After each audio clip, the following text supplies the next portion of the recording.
Hello, hello. Cool. This is Takoyaki. Welcome everyone. Please join us. We're having fun conversations about. This is a pop-up show where we talk about everything that you want to talk about. Today, we're talking about genomics because we're at the Genomics Festival. Please come and join us. Please. We're taking a break. Let's take a break from genomics. Well, I've got something that is not about genomics because I've just been reading the news, and in the UK, you'll be interested in this one, Matt. They've just announced a new policy where they're going to raise the legal age of smoking every year by a year. Yes. So That if you're is a very teenager now, you'll never be able to smoke legally in the UK, even when you're like 40. Yeah, I think it's a kind of crazy, but it kind of works. Is it good? Is it good that the government wants to control us? That control whether we're smoking or not? Come on, join us. This isn't like a podcast, right? A little bit, but it's not live streams. That's good. No, I have. Please join us as well. I don't really have an opinion because I don't know if this is real or not. Sorry, what's your name? Aaron. Aaron. Yeah. Nice to meet you, Aaron. Katie. Katie. Nice to meet you. I'm Matt and Mikey. Mikey. Welcome everyone. This is Takoyaki Pop-Up Show. As I said, we can talk about everything and anything. So now, just Mikey said that he asked if the government can control us, can control if we're smoking or not, and the UK government at least. Fact checks. Rishi Sunak. In case you didn't know, Rishi Sunak is our Prime Minister, the head of the government. So what brings you here? What do you do? What would you like to talk about? I don't know. Well, I mean, we're here for genomics. Here for genomics, to learn, educate, get to know various instruments. So new we're learning, instrumentation. educating. What do you learn and educate about? What would you like to learn and educate about? I would like or to get learn. educated? I would like to learn more about single cell, single nuclei sequencing options that are available from various companies here. Okay. And why do you want to do single cell analysis? Do you think It's a great question. What can you do with single cell analysis? How can it explain it to people who could not necessarily do single cell sequencing? And many people have shown kind of this in their presentations before, but we've done bulk DNA and RNA sequencing for years now on tumors, for example, and people liken that to, say, a smoothie. So you're trying to figure out what's inside that smoothie, right? And you could taste that smoothie and say, oh, there's maybe some blueberries in here and some strawberries and a banana. But then fast forward to now where you can do single cell, you could take that smoothie before it's been blended and then see exactly what's inside it. Oh, there's 30 blueberries and 10 strawberries and a banana, and oh, there's a kiwi I didn't know was in there. So you get a deeper understanding of what is actually going on biologically in that tumor. I just want to say, I know nothing about this, but I like your smoothie ingredients because what I can't stand is when people put things like celery and spinach or kale into a smoothie. Yeah. What's that got in it? That's not got kale in it and stuff like that? Is there an equivalent of having green smoothie or green elements in cancer? Is there a cell type that we could label as the awful bad type, and a cell type that's a good type to have in your cancer? Can single cell sequencing tell us? The bad type obviously is the cancer cells themselves. I would say the good type would be immune cells that are active and could actively attack those tumor cells, specifically more so than attacking the normal cells in your body. So you want to have immune cells. So you're really into disentangling cellular tumor smoothies. That's essentially exactly right. It's like a Fourier transform for cells. Right. I guess. Yeah, that's pretty awesome. Cool. Nice meeting you. We're gonna head over to the live lounge. Oh yeah. Please share some final thoughts, but please do join us again. It was great meeting you. Amazing meeting you. And I like your guys' shirts. They're awesome. And fascinating to learn about the new smoking laws that will Yeah. be taking place in the UK. Thank you so much. Thanks. Take care. Take care. Have it the same. Get that mic in nice and close. Okay, yeah. Yes, this is Takoyaki, and we're just talking about smoothies. We're I mean, talking there's so many about- different subjects we could go on here, but it's good to Yes. know about this. It's a good explanation because I didn't really know what the point of single cell sequencing was. Hello. Hello. Do you want to get some? Yeah, let's some hold real. the mic in the camera just to get that good. Is that a good shot? Yeah, focus. Agile. Yeah. I can try to be focused. That's good. You're good. Can start asking questions. Yeah. Move it to you. Yeah. Yeah. Just What do you? Yeah, I mean, what do you think about smoothies? smoothies. Well, Cell smoothies. I don't know if this shows whether we're compatible or not, but my girlfriend likes to put really rough stuff in that smoothie, Right. like kale, spinach, But it's beetroot. healthy for you, no? Yeah, Hi, join us. We're talking about single cell analysis and the analogy to smoothies, and we're just drawing on health benefits. Hi, join us. This is Takoyaki pop-up show. Please what you got to do, Matt, is hit people with a question. hit people with a question. Like, what do you like in your smoothie? What do you like in your smoothie? Yeah. Yes, that is better strategy. Yeah, for sure. But anyway, I don't like that kind of crap in my smoothie. What do you like in your smoothie?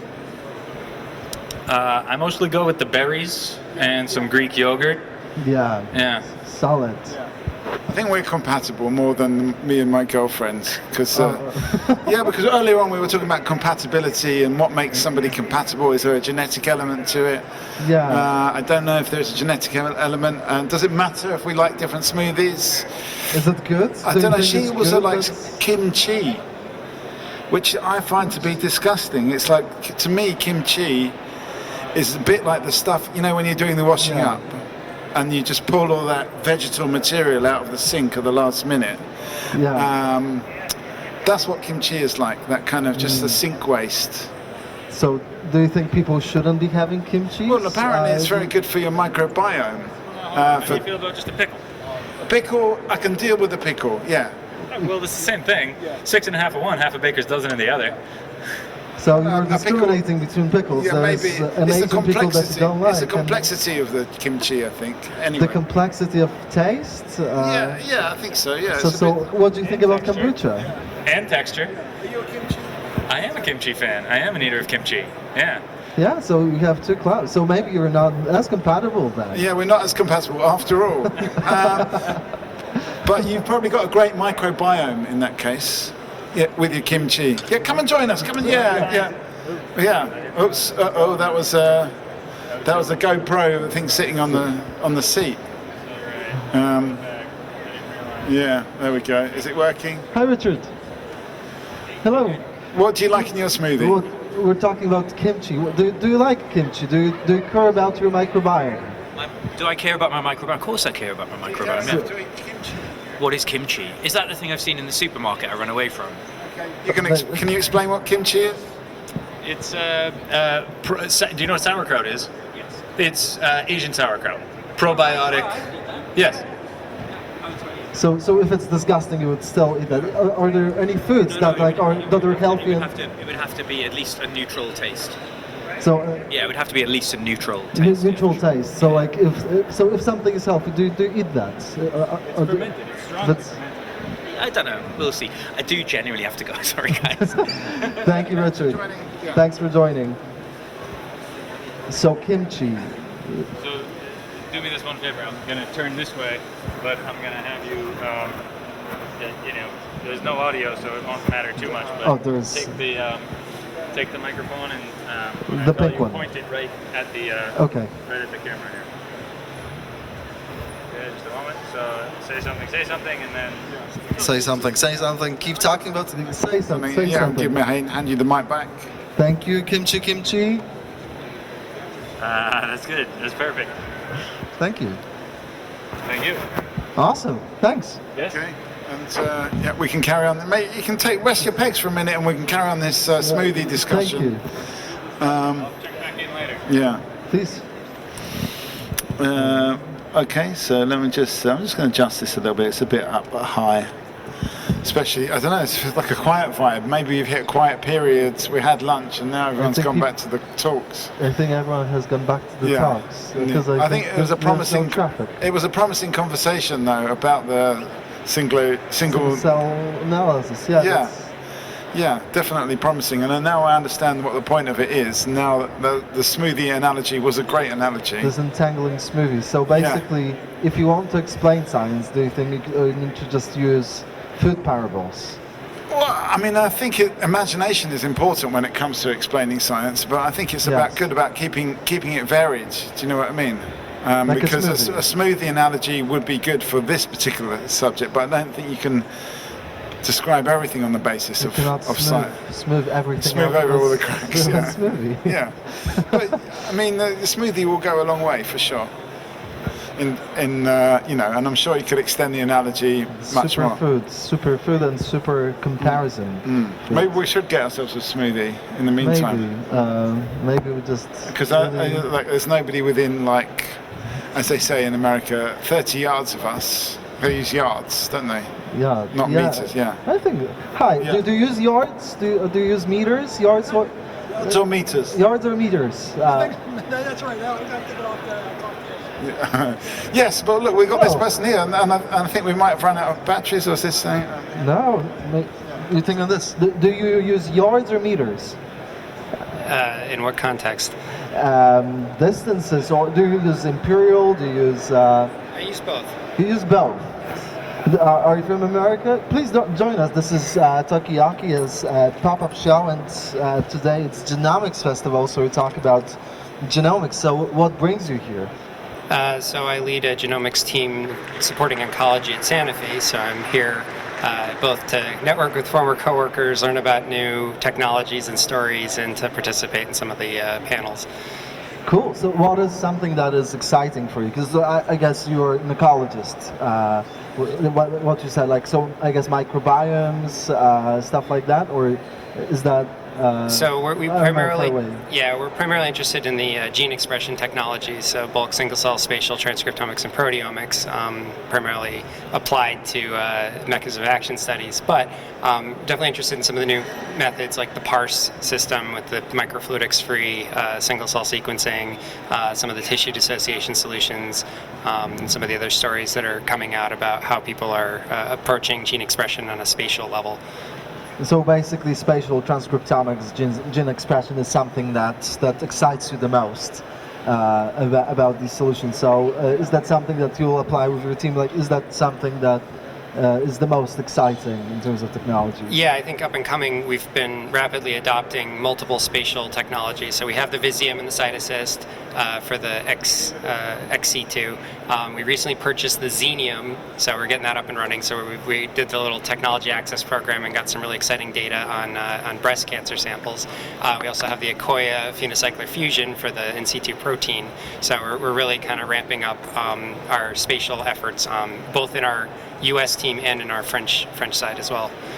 Yeah, that's amazing. So yeah, we're just talking about the advancement of the spatial transcriptomics again. So I think we had someone else comparing this to smoothies. So I'm a biochemist, so I roughly know probably what you're talking about. But if you were to explain to lay audience what spatial Yeah, so the transcriptomics is. smoothie analogy is very popular. I don't remember who first coined it, but I've been seeing it everywhere. So the analogy is like if the traditional RNA-seq or genome sequencing is like a smoothie. You take your sample and you blend it up, and then you just are counting how many molecules are different between condition A and condition B. Whereas single cell, you get to keep that per cell information, so you can do barcoding or with gel beads or split pooling for parse, and then that allows you to know which gene came from which cell. And then spatial lets you see which gene comes from which cell, comes from which location. So the analogies are bulk would be like a smoothie where you're blending it all together and just saying what's the flavor of the whole sample. Single cell is like a fruit salad So you have all the intact ingredients. You can actually see, okay, I've got this many like blueberries and watermelons and mangoes.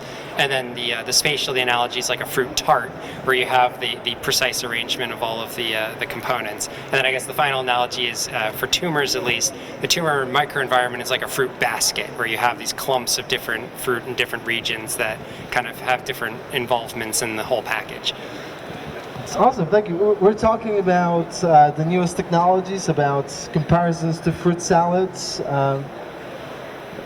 There's not much traffic happening, I'm afraid, but yeah, it's really exciting to hear about this. So, what is like a problem that you think could be solved the easiest with this? Like, what is something that excites you about this? So I think one of the big problems right now is the data processing, generation, storage, and analysis side. So the sort of front end with all the chemistries, we seem to have a lot of vendors, new technologies that can rapidly increase the number of cells, the number of barcodes, the scope, the resolution of a sample. But what that ends up doing is it starts ballooning the amount of data we generate. So these new in situ instruments will take this very high resolution image, so like a single sample could take up multiple hundreds of gigabytes of data. So you have to deal with the data storage and processing for that. And then there's also a lot of unanswered questions about how to analyze all that data and how to best leverage this somewhat overwhelming amount of information to be able to have actionable insights about disease or changes in a biological system. So basically, we need to follow up with. Thanks for explaining that, because that really helped to clarify what that's all about. But I guess my question is, you said actionable, actionable things. But what kind of, how is this going to help having this high resolution cell by cell genetic understanding of, say, a tumor? So previously, when we're using more of the bulk readouts, we're kind of getting circumstantial variables that we're capturing. So for example, let's say you have two tumors, one is hot and one is cold. So you'd say the hot tumor is inflamed and infiltrated with certain immune cells. Okay, that's a good broad brush thing, but the question is which specific immune cells are the ones driving the response, and which ones might be also preventing the response, because the immune system is a complex interplay, and you might have certain immune cells that are normally regulating the immune system being co-opted by a tumor to defend the tumor against immuno-oncology treatment.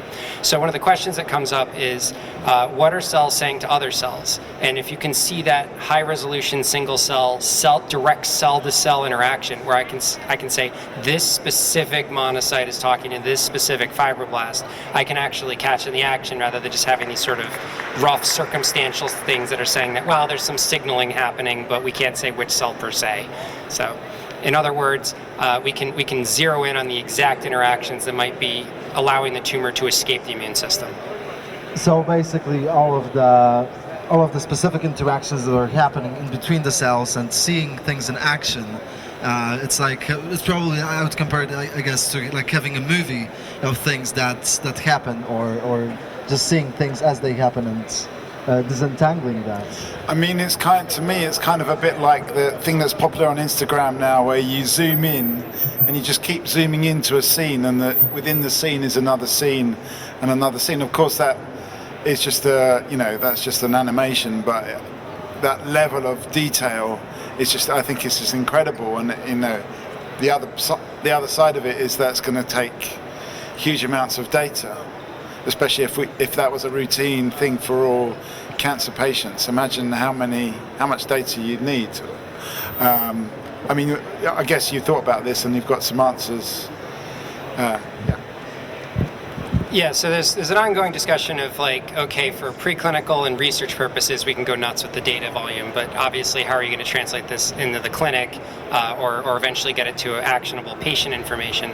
And I think the current school of thought is, there's obviously logistical constraints of having an entire team of bioinformaticians to like analyze bespoke data coming out of a patient's own primary care physician.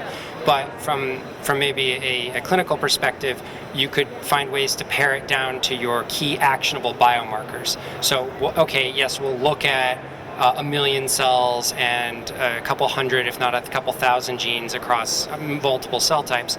But if we can narrow it down to like who are the key players in that, what are their biomarkers, we can give them an idea of what to look out for. That can inform how to stratify patients and how to make sure that people are appropriate for a particular cancer trial. Because if you're going to try to engage the immune system to kill the tumor, it helps if there's immune cells already in the tumor.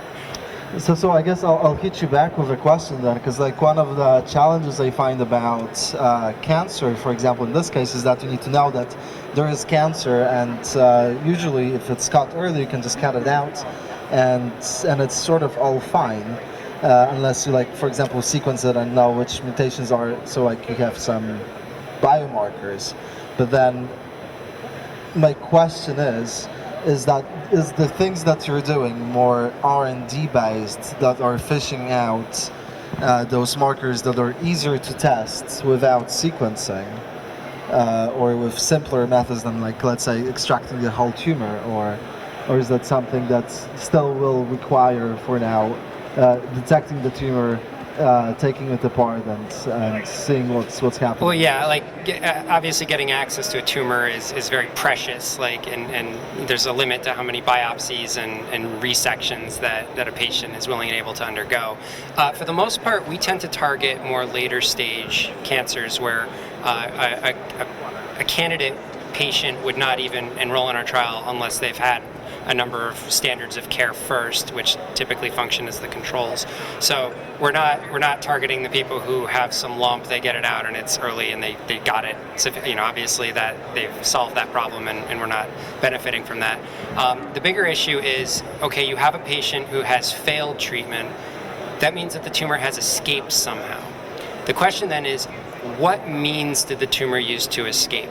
Did it hide its antigens, so it's just gone invisible? Did it co-opt other cells in the tumor microenvironment to help defend it? So maybe it got some fibroblasts to build a physical barrier to prevent infiltrating immune cells. Did it co-opt other immune cells to signal anti-inflammatory pathways to then say nothing to see here? I've seen some very somewhat horrifying stories. For example, in glioblastoma, you'd have brain tumors that would co-opt the microglia using extracellular vesicles. So it would literally mail them a little message, a little RNA message that would then convert them into a anti-inflammatory state, and then they start secreting all these anti-inflammatory markers to basically tell everyone, go away, there's nothing to see here. So you're almost getting this image of like the mafia coming in and bribing the police to shut down investigations into this clearly criminal behavior.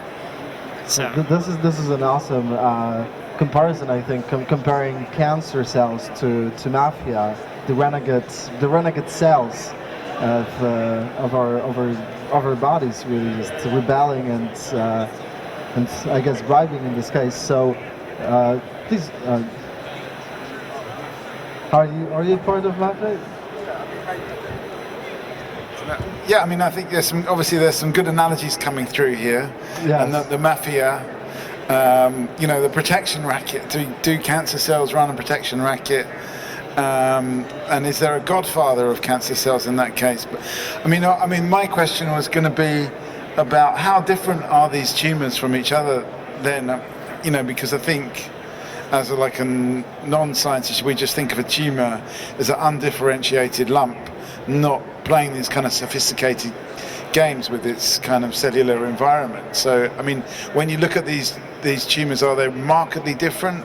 Is it just more in the signaling that you see differences, or is there like a huge kind of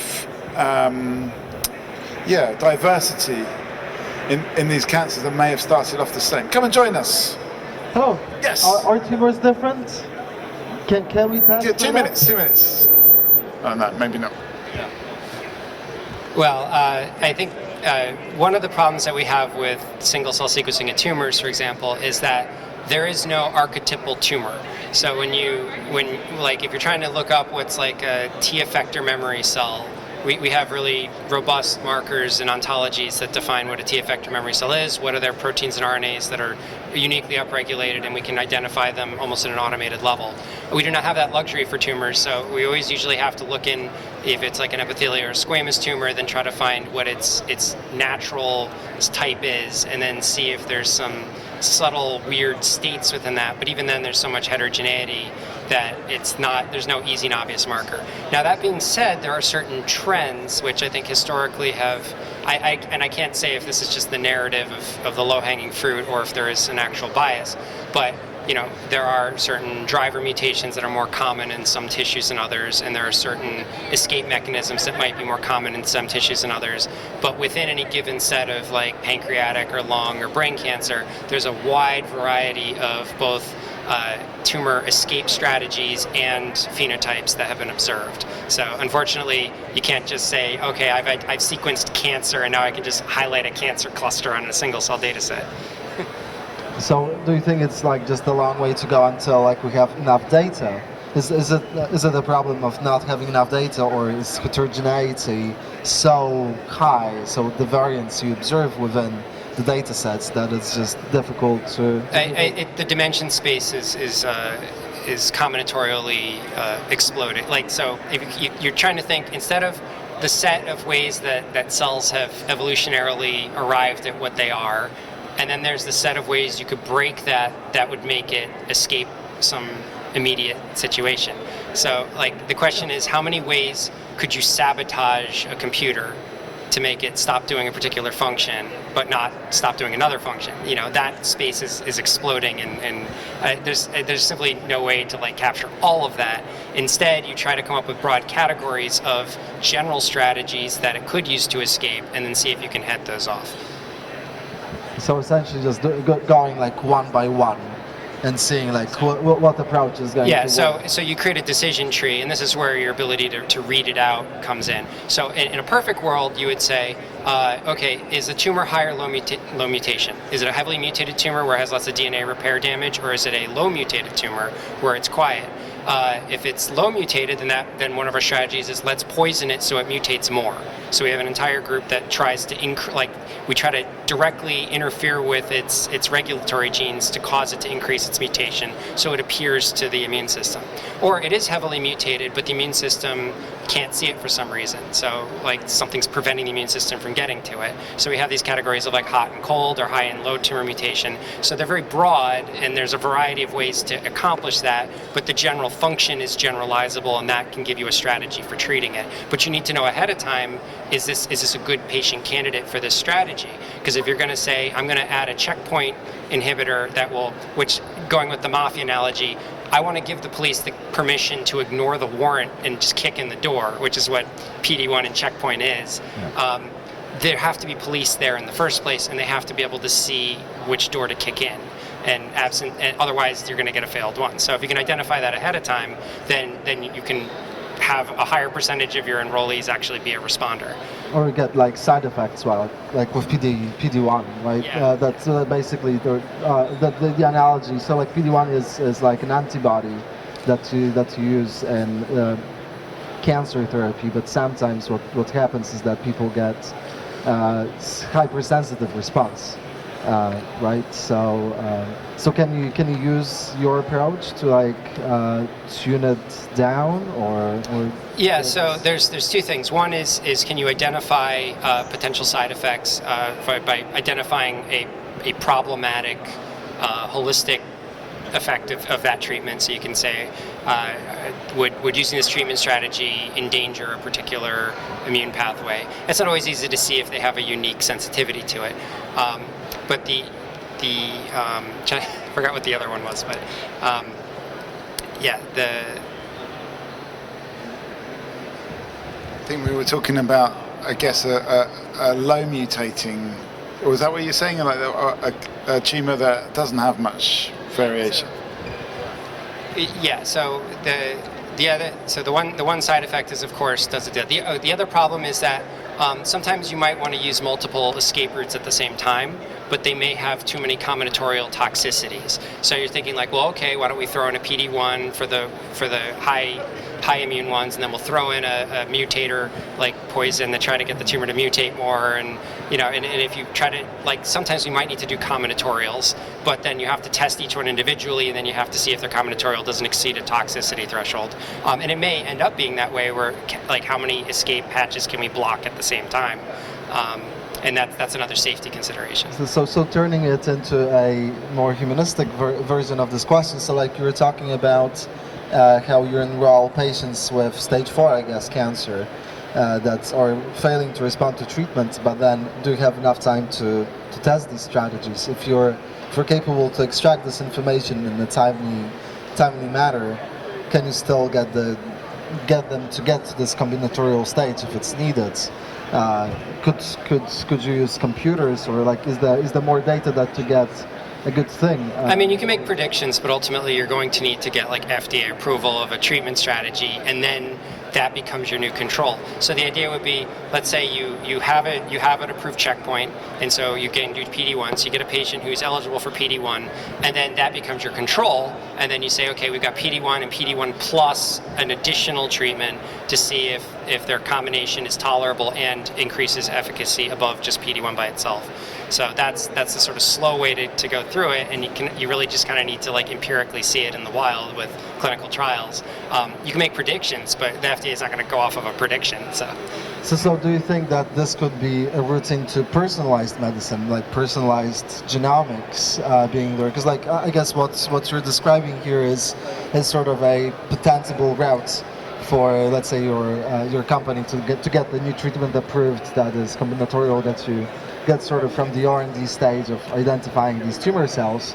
But could that sort of lead to, let's say, having a service that does this for every single tumor and then comes up with the perfect combinatorial or maybe not treatment?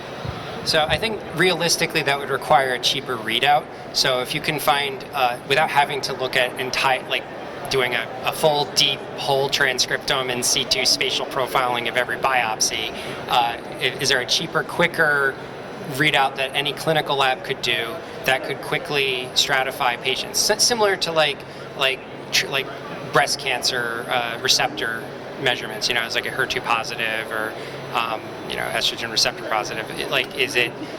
We have these kind of baseline like personalized medicine with these very simple measurements. Can we come up with other ways to identify, okay, are your tumors hot or cold, or higher low tumor mutation burden, and then use those as a way to stratify patients or identify what's appropriate, and then also are they responder, non-responder to like checkpoint. I think realistically, I wouldn't expect a clinic to be able to staff an entire bioinformatics team to do a full, like, everything Star Trek scan of every patient to start from scratch. Instead, let the researchers kind of dig through all that, have your atlases and your academic and industry researchers narrow it down to the actionable indicators, because you don't need 18,000 genes to find out which, 50 or 100 at the most are going to be the ones that tell you what's the difference. And I think that's what we're ultimately trying to give to the clinicians to empower them. Yeah, that's pretty cool stuff. So, what did you take from this conversation? Do you feel like the bad policeman and good policeman and bad mafia? Good cop, bad cop, yeah. Good cop, it's just, in a way, the plot is even more sophisticated than an entire kind of series of, of The Sopranos or something like that. Is very, in a way, that I think one message I'm taking, the more you zoom in, the more complicated it gets. But I do feel eventually, as you say, we'll eventually, all of this data will come together, and there will be a I don't know how it's going to happen, but I'm hoping that's going to come before I get cancer, as I probably will at some point in my life if I live long enough. So I'm hoping that will all come together. But I mean, it's exciting, and I think my girlfriend's got breast cancer, and she would really like to know much more about the tumor than just simply like these kind of receptor ratings. Don't really say that much about how it's treatable, because she, and I think a lot of people, if you get something as serious as cancer, you do a lot of research into it, but you when you come to the the things that are not really known or probabilities, it's actually can be quite unnerving, and you kind of come to a point where different people say different things, because that's what science is. It's not medicine, it's science with a different hypotheses about how to treat these things. And then it's complicated further by the fact that each plot for each kind of mafia takeover is slightly different and resolves itself in a different way. So what you're saying is that science that is being done probably should be communicated, I guess a little bit more, so people would spend less time researching things on their own, or like. Well, I think it's difficult because people. It's not really proven. So I mean, the one side of it is it can be quite difficult for patients because what happened in the case of my girlfriend is she was not interested in biological science at all until she got cancer, and then she wanted to know everything about how a cell works from the basics all the way through to some of this stuff that you're talking about. But it's a very steep learning curve, and then what you learn is that there's potentials for treatment that are not really available as a patient, which can be hard. So one thing I've noticed is that there's a lot of new modalities and strategies for how to approach it. I guess historically it was about chemotherapy and trying to just do a systemic target of high proliferating cells and hope that all the tumors are on the upper end of the high proliferating category, so that if you kill your most proliferating cells, then you're going to kill the tumor. That's classical chemotherapy. Then checkpoint blockade comes along, and then that gives you about a 20 to 30% response rate amongst people who happen to have tumors, that happen to have immune cells that happen to just be partially exhausted, and that you can just give them that extra push to say, you know what, you don't need a warrant, just kick the door, and you're almost there. And that's basically a tumor that's a police officer that's this one threshold short of making the arrest. So you're just nudging them across the finish line. After that, though, there are these new strategies for trying to target the tumors that use entirely new technologies. And so part of it is just testing the technology itself. And if we can get one of the technologies to show promise that it's working, that opens up an entirely new mechanism of treatment. So instead of merely throwing an antibody in there to give it permission to attack the tumor, now we could do things like genetically engineer the T cell so that it specifically attacks a tumor, or stick a T cell or a natural killer cell directly onto any other cell that expresses a marker that the tumor happens to have too much of, or take a cell and turn it into this universal donor that is very aggressive and just inject it into people as a drug in and of itself. So there's all these weird different ways of trying to treat it that themselves need to be tested to say, okay, is this a possible way? And the other thing that ironically has been very benefited is with the COVID and the LNP vaccines. Before, LNPs and mRNA LNP deliverables have been around for decades, but people didn't really feel comfortable putting them into patients. But then we were kind of forced to by the pandemic, and we're like, oh look, these are safer than we realized, and now suddenly everybody and their sister wants to do an LNP deliverable. Well, that opens up a whole bunch of options for how to deliver instructions to a biological setting, and now you could potentially just use LNPs to create a temporary genetic modification of an immune system to then have it attack the tumor, and then it wears off and you can do dosable and all that. You're not just having a permanent genetically engineered cell in your body. So these will, as we learn more about them, these will enable new tools and weapons to fight the cancer, and that will let us do the combinatorials. So I think it's a combination of just doing our due diligence, of just testing the mechanisms and testing the targeting strategies.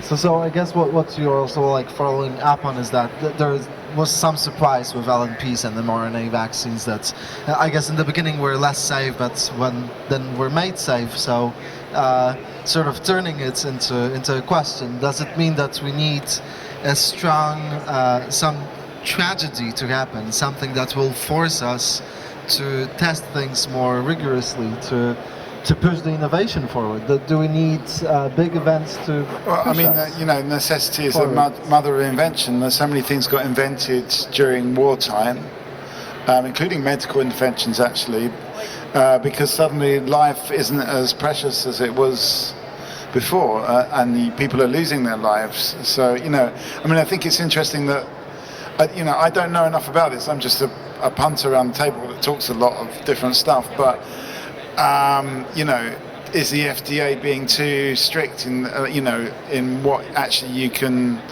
or our drugs in the UK, our drugs administration, should we be opening the door to a bit more testing and a bit more kind of experimentation in treating some of these tumours, which people are going to die of, a lot of them anyway? Well, I would say it's less on the back end and more on the front end. It's not so much that like a matter of the FDA fast tracking the Pfizer vaccine, which really made it. It was really more a matter of persuading the venture investment on the front end that LNP companies are not non-starters. Because if you're going up to a venture firm and you're saying, hey, I have a startup company idea, I want to take a lipid nanoparticle with an mRNA signal in it, and I want to then program a cell to do something, and they're like, well, should we really finance that if we don't know if it's safe to put that in people? And so then it's by having these extenuating circumstances, as you mentioned, that, you know, Pfizer and Moderna were then able to do a global total population experiment of what happens when you put lipid nanoparticles with an mRNA in them inside humans. And so you're like, well, you have your irrefutable evidence that the method itself is not intrinsically toxic. So then that opens up all these channels. So like, okay, great. Now we can actually start testing it. We can try different lipid nanoparticles with different targeting motifs on the surface, or different mRNA payloads that can do all sorts of things. And that just opens up a whole floodgate of excitement and front-end investment. I don't think like it's a matter of like the FDA having to give emergency authorization to every harebrained idea that we have. It's more the venture capital firms need to create an ecosystem where we can test the harebrained ideas at the earlier stages. And I think that was the big bottleneck before. So I guess what you're asking for is more trust and more money from VCs coming down to startups, which I would welcome personally very much, but I'm not allowed to say that, but I am on board. But is it the question of this, or is it a question of doing experiments on humans?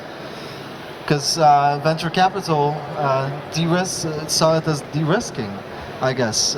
So is it the matter of just maybe instead relaxing our rules about humans or experiments? Because that's what you said happened.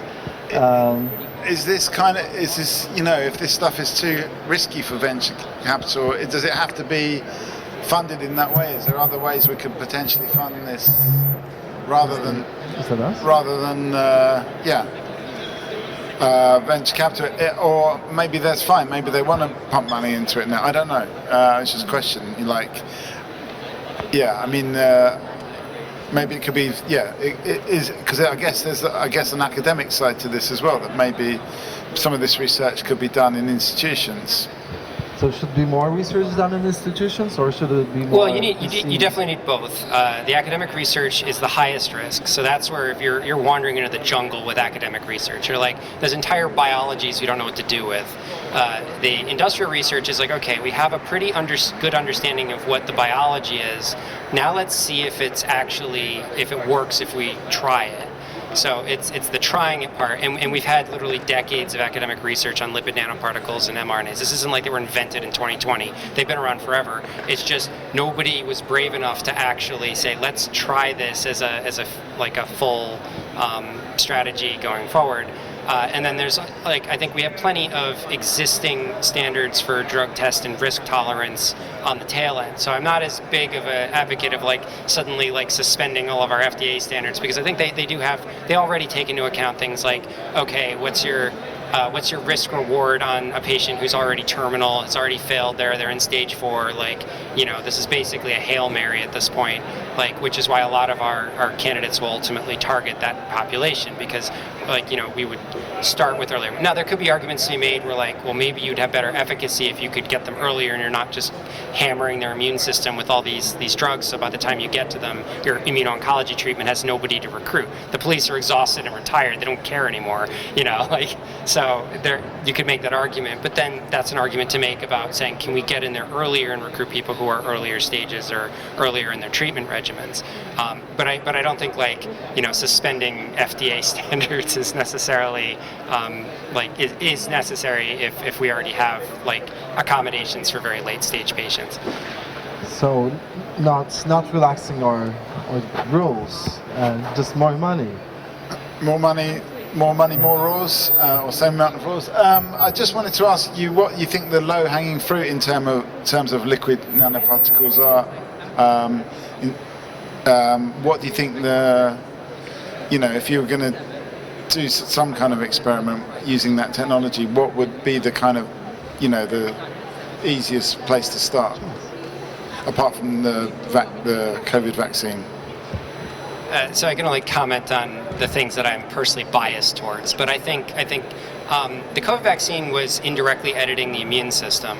So you're basically delivering your lipid nanoparticle to a somatic cell. The cell prints out a piece of the spike protein, displays it on its surface, the immune system sees it, and then the mRNA degrades, and it's like it was never there. I think if you want to try to change something about the immune system, maybe make them target something specifically, you can temporarily reprogram immune cells to behave differently by delivering a lipid nanoparticle with a payload that might have some surface receptor that changes what they attack. Now, that typically is a more popular strategy for liquid tumors because you don't have to deal with barriers as much. But what sort of tumors did you say? Tumors of the blood, leukemia, lymphoma, like where the tumor is floating around in your periphery as opposed to in a solid location. There's some more exotic work on things like metastasis and I'm trying to understand metastatic sites, but I don't know if that's understood well enough to have a treatment regimen for it. So I guess the lowest hanging fruit I think would be liquid tumors. So it's all about getting the mRNA technology further with, for example, the cancer treatments. Yeah, well, it's not just cancer treatment. There are some treatments for rare disease. So if you have a rare genetic mutation that shows that you have a broken gene and you need a compensatory response, you could deliver LNP as one way to try to get, if you can get a tissue-targeted surface, you can get the signal in there and you can start making a correct copy of the gene. But it would have to be repeatedly dosed if you're not doing a genome endogenous one. There's been a number of... Does that work for dystrophin and... well, it depends on... dystrophy, those massive genes. So those are a little big, and I know that the traditional method is to try to take an AAV virus and just package in enough of the gene to get some partial functionality back. I haven't seen any solutions for getting a full-length gene of that size into a cell of interest. But sky's the limit in terms of proposed applications of any time you want to get a gene to be somewhere temporarily. So sky's the limit. Is sky the limit for research for you? Sky is the limit, I guess, when it comes to science, or is it the limit? Or does science have any limits in that case? Well, an early conversation around the table was about genomics in space, so maybe the sky is not the limit in that sense. Because, I'm not sure what the person wanted to say because we didn't actually go onto that subject, but and we have talked about it before, but in a way, I think one of the things here is we just don't know where it's going to go and what's going to be successful in a way, and I think we don't really, we just don't know what the implication of the technology will be and what will work and what will not work. I like the idea of it being used for muscular dystrophy. Just because I've got a friend who's got, I know a lot of sick people. I've got a friend who's got muscular dystrophy, and actually he tried some kind of stem cell, some kind of fringe stem cell idea that didn't work at all. That's the thing, is people with these kind of illnesses will try stuff and will, I think he spent a lot of money on that kind of stem cell approach to muscular dystrophy. So obviously it would be nice to see any treatments for any illnesses. So people will spend any type of money to stay healthy or become healthy, I guess. Is that good? Is that a good thing that we should be spending money on our health?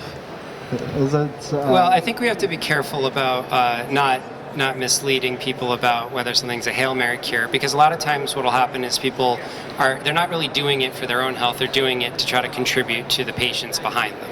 So they understand that they're kind of at the end of their runway, and that it's not so much that they're just hoping that this will cure them as it is they're hoping it will generate actionable information. And that's really what informed consent is about, is to make it perfectly clear that when they're consenting to be a patient in the study, they're really joining as a team member trying to cure the disease for someone else, which is typically a common cultural way that we try to cope with these realities in the West, is to try to take this tragedy and turn it into a more empowering source of meaning. So it's an altruistic event. So I guess if you can get people satisfied with how they feel about their own disease and discomfort, it's something that helps them, and as you say, empowers them. So there is an empowerment. Is there an empowerment in being sick and trying to fight it? I don't know. I mean, I do think it changes. You know, the friends of mine that I have had that have either got cancer or got some really serious illness, it's hard to know how you're going to face it unless it happens to you. And I think it's a very personal thing, you know. And I do. Sorry, I didn't catch. I don't know what's your name? Seth. What Seth was saying about. Join us. Come, we're talking about cancer therapy. We're talking about the newest treatments, LNPs. But we can take this conversation anywhere you want. My name is Matt. This is a Talkie Show, where we talk. Where we're having conversation. What's your name? My name is Sam Samriddhi Nice Patel. to meet you, Sam. Yeah, I work as a postdoc at Boston College, and I am a biophysicist. I work with supported lipid bilayers, looking at drug, protein, and lipid interactions, basically. Awesome. And I also do a lot of mRNA sequencing. So this is an event for you, Genomics. Yeah. Amazing meeting you, Sam. And hello, what's your name? Hi, my name is Madinat. Nice to meet you, Madinat. Yeah, nice to meet you too. I'm a first year grad student at Boston College, where she also works. Please join us. Hi. I'm currently rotating, you know, my program is a rotating program, so I'm currently rotating, and this is my first rotation, and which I'm doing at the LOSIC lab. I'm looking at polyploidy in Drosophila, so I'll be doing some kind of... Awesome, looking at those chromosomes. Yeah, Beautiful. yeah. Yeah, polyploidy in context of sudden wound injury, UV damage, so that's what we're working on. Oh, interesting. So we've got Seth, we've got Madinat, we've got Sam, we've got Mikey at the Talkie table, and we've got Matt. Yes, I forgot to introduce myself. My name is Matt. I am today's host for this hour. So we were talking about the newest advancements in single-cell sequencing technologies that can bring new solutions to patients, and we're talking about how innovation is happening in the space, whether we need money coming from VCs, or do we need less regulation, more regulation. What do you think? What is the thing that excites you? What do you think about single-cell sequencing? What is exciting for you in this call?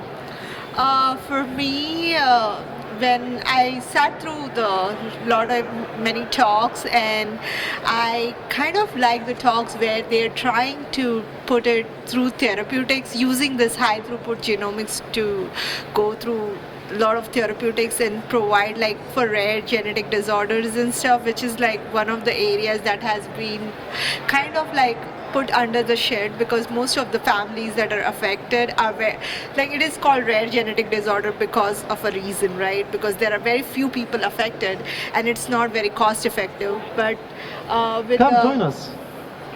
With the current advent of high throughput genomic sequencing and things like that, it has made drug discovery so easy, and at least we have a hope. That's what I would like to say, and I really like the area. I'm kind of new to this field, so I'm looking forward to that, trying to learn more and see where I go from there. It's amazing. So sequencing is the thing that excites you about giving hope to people. So hi, we've got a new face at the table. My name is Matt. I'm the host. This is the Talkie Show. What's your name? Josh Feynman. I work at Pfizer. You work at Pfizer. Nice to meet you, Josh. So we're talking about the new possibilities of sequencing technologies. What excites us about the technology today? We were talking about cancer quite a lot at this table now, about comparisons that we make if there are good policemen, bad policemen, mafia cells. Is cancer mafia? What is mafia in your body? What is good? What is bad? How can we fund new science? Can new science come from VCs? Can it come from less or more regulation? Any topic like this you can pick and tell us what you think about it. So you can stir this conversation to something completely else, completely new. You can share your insights. Please tell us what would you like to talk about? It's a lot of pressure. I guess I'll jump off of the new sequencing technologies and a higher resolution. I guess that's kind of exciting that we're seeing sort of I think they're approaching Q40, basically really good for low level disease detection because you can now distinguish true variants from errors in very small populations. It's kind of neat. So you're excited about just reducing the rates of seeing errors in the sequencing. So I guess that was the keynotes in the morning, speaking about the new sequencing technology. Yeah, it's pretty awesome. Yeah, I do agree. So what are you excited about? Are you excited about new sequencing? Is genomics exciting to you, or are you like me, a biochemist who deals with proteins? Maybe. Well, genomics has always been exciting, but what I feel the most is the post-analysis and the confidence of the data we get from our genomics analysis. So because there are various platforms of post-analysis, but then sometimes, I was at the previous program, they were talking about Anvil, I think it works on cloud, but then for it to be affordable and kind of accessible to every other person, it has to be free. So, and I think that is what genomics should be looking forward to, because apart from us just doing the sequencing and all that, there has to be a post-analysis. The post-analysis that comes afterwards, is it free for us to use? Are those technologies available for free and for easy analysis and annotation and everything? So should stuff be for free? Should be? So I have a story along those lines. So a friend of mine used to work for an insurance company where his job was to do actuarial modeling using genomic assumptions.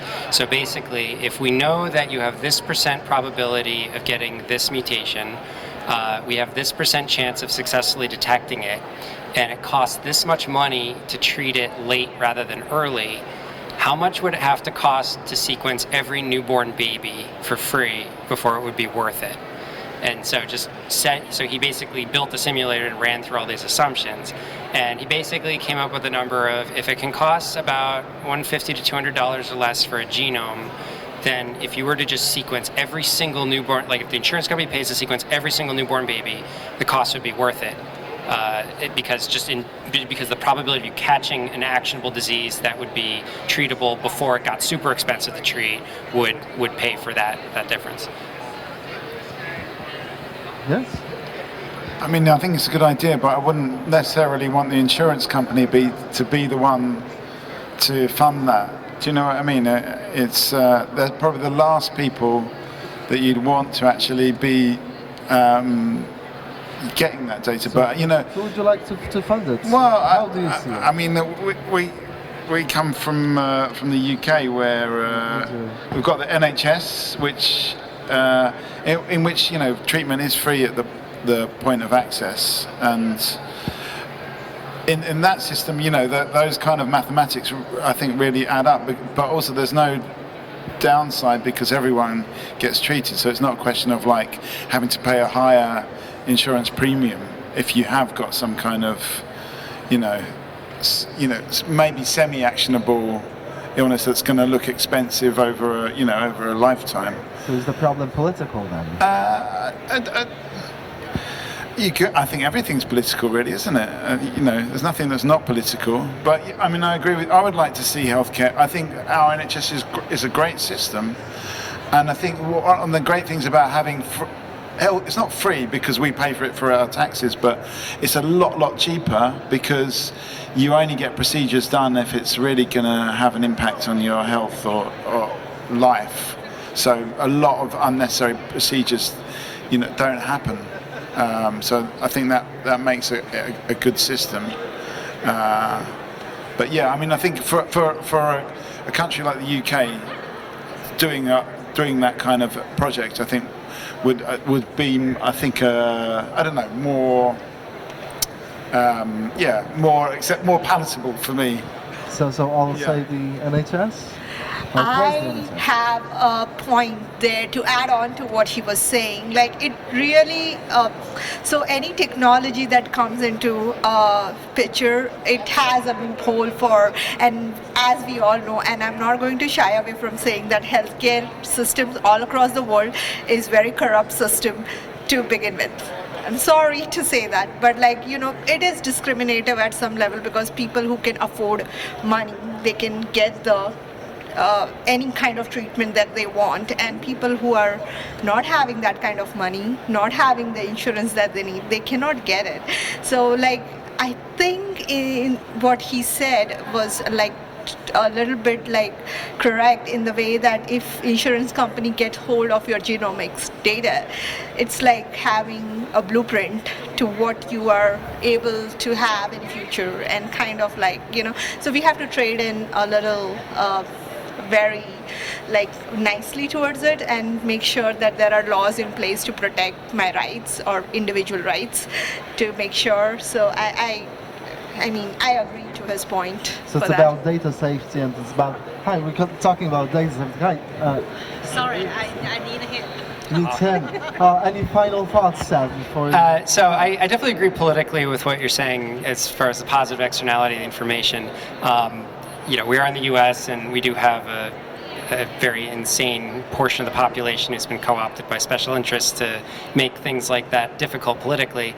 But that being said, the study's published, and there's no reason why policy wonk in the NHS couldn't just point to that and make the argument internally to their ministry that we should pay for this as well. Yeah, I mean, I think the issue, they have been considering it, but the issue is like the consent and the kind of the genomic knowledge that's out there. We have this talk because we do Festival of Genomics in the UK, and that's a big subject on the table. But yeah, I think they are a long way away from actually doing it from a ethical perspective than an economic perspective, because they just don't, you know, it's just not kind of something that the UK public really could get its head around, or, you know, it's just, there's too many unknowns, I suppose. Thank you. Yeah. All right. I would say that you need to have some sort of lockbox people would trust, because then having their genomic information out there is pretty terrifying. That being said, there's 23andMe seems to have successfully persuaded a lot of people to just part with their genomic information for what amounts to pure retail novelty. So there's kind of funny motivations there. But anyway, thank you for that. Thank you so much. Thank you, Seth. Thank you. I'll have to excuse myself. Any final thoughts? I think overall, I feel like having a technological onset is very important for the society as well. And I found this platform to be very useful, especially I am a novice in this field, so I kind of had a lot to benefit from this. So I would say that people should at least look at the science without any biases. That's my final thoughts on that. Science without any biases. Is that possible? Is it possible to have science without biases? I don't think so, but like we can all strive towards that. You know? Yes, please. We're talking about now science without biases, getting our data stored safely for genomics. But before, we were talking about cancer. We're talking about newest technologies. What's your name? My name is Saurabh. Saurabh. Saurabh, yes. Nice to meet you, Saurabh. Nice to meet you as well. Yes. So. I said like I want to see science without biases, and the counterpoint over here that he's making is that possible? Yeah, that's really tough biases. That's why How do you get rid of them? That's why we have controls.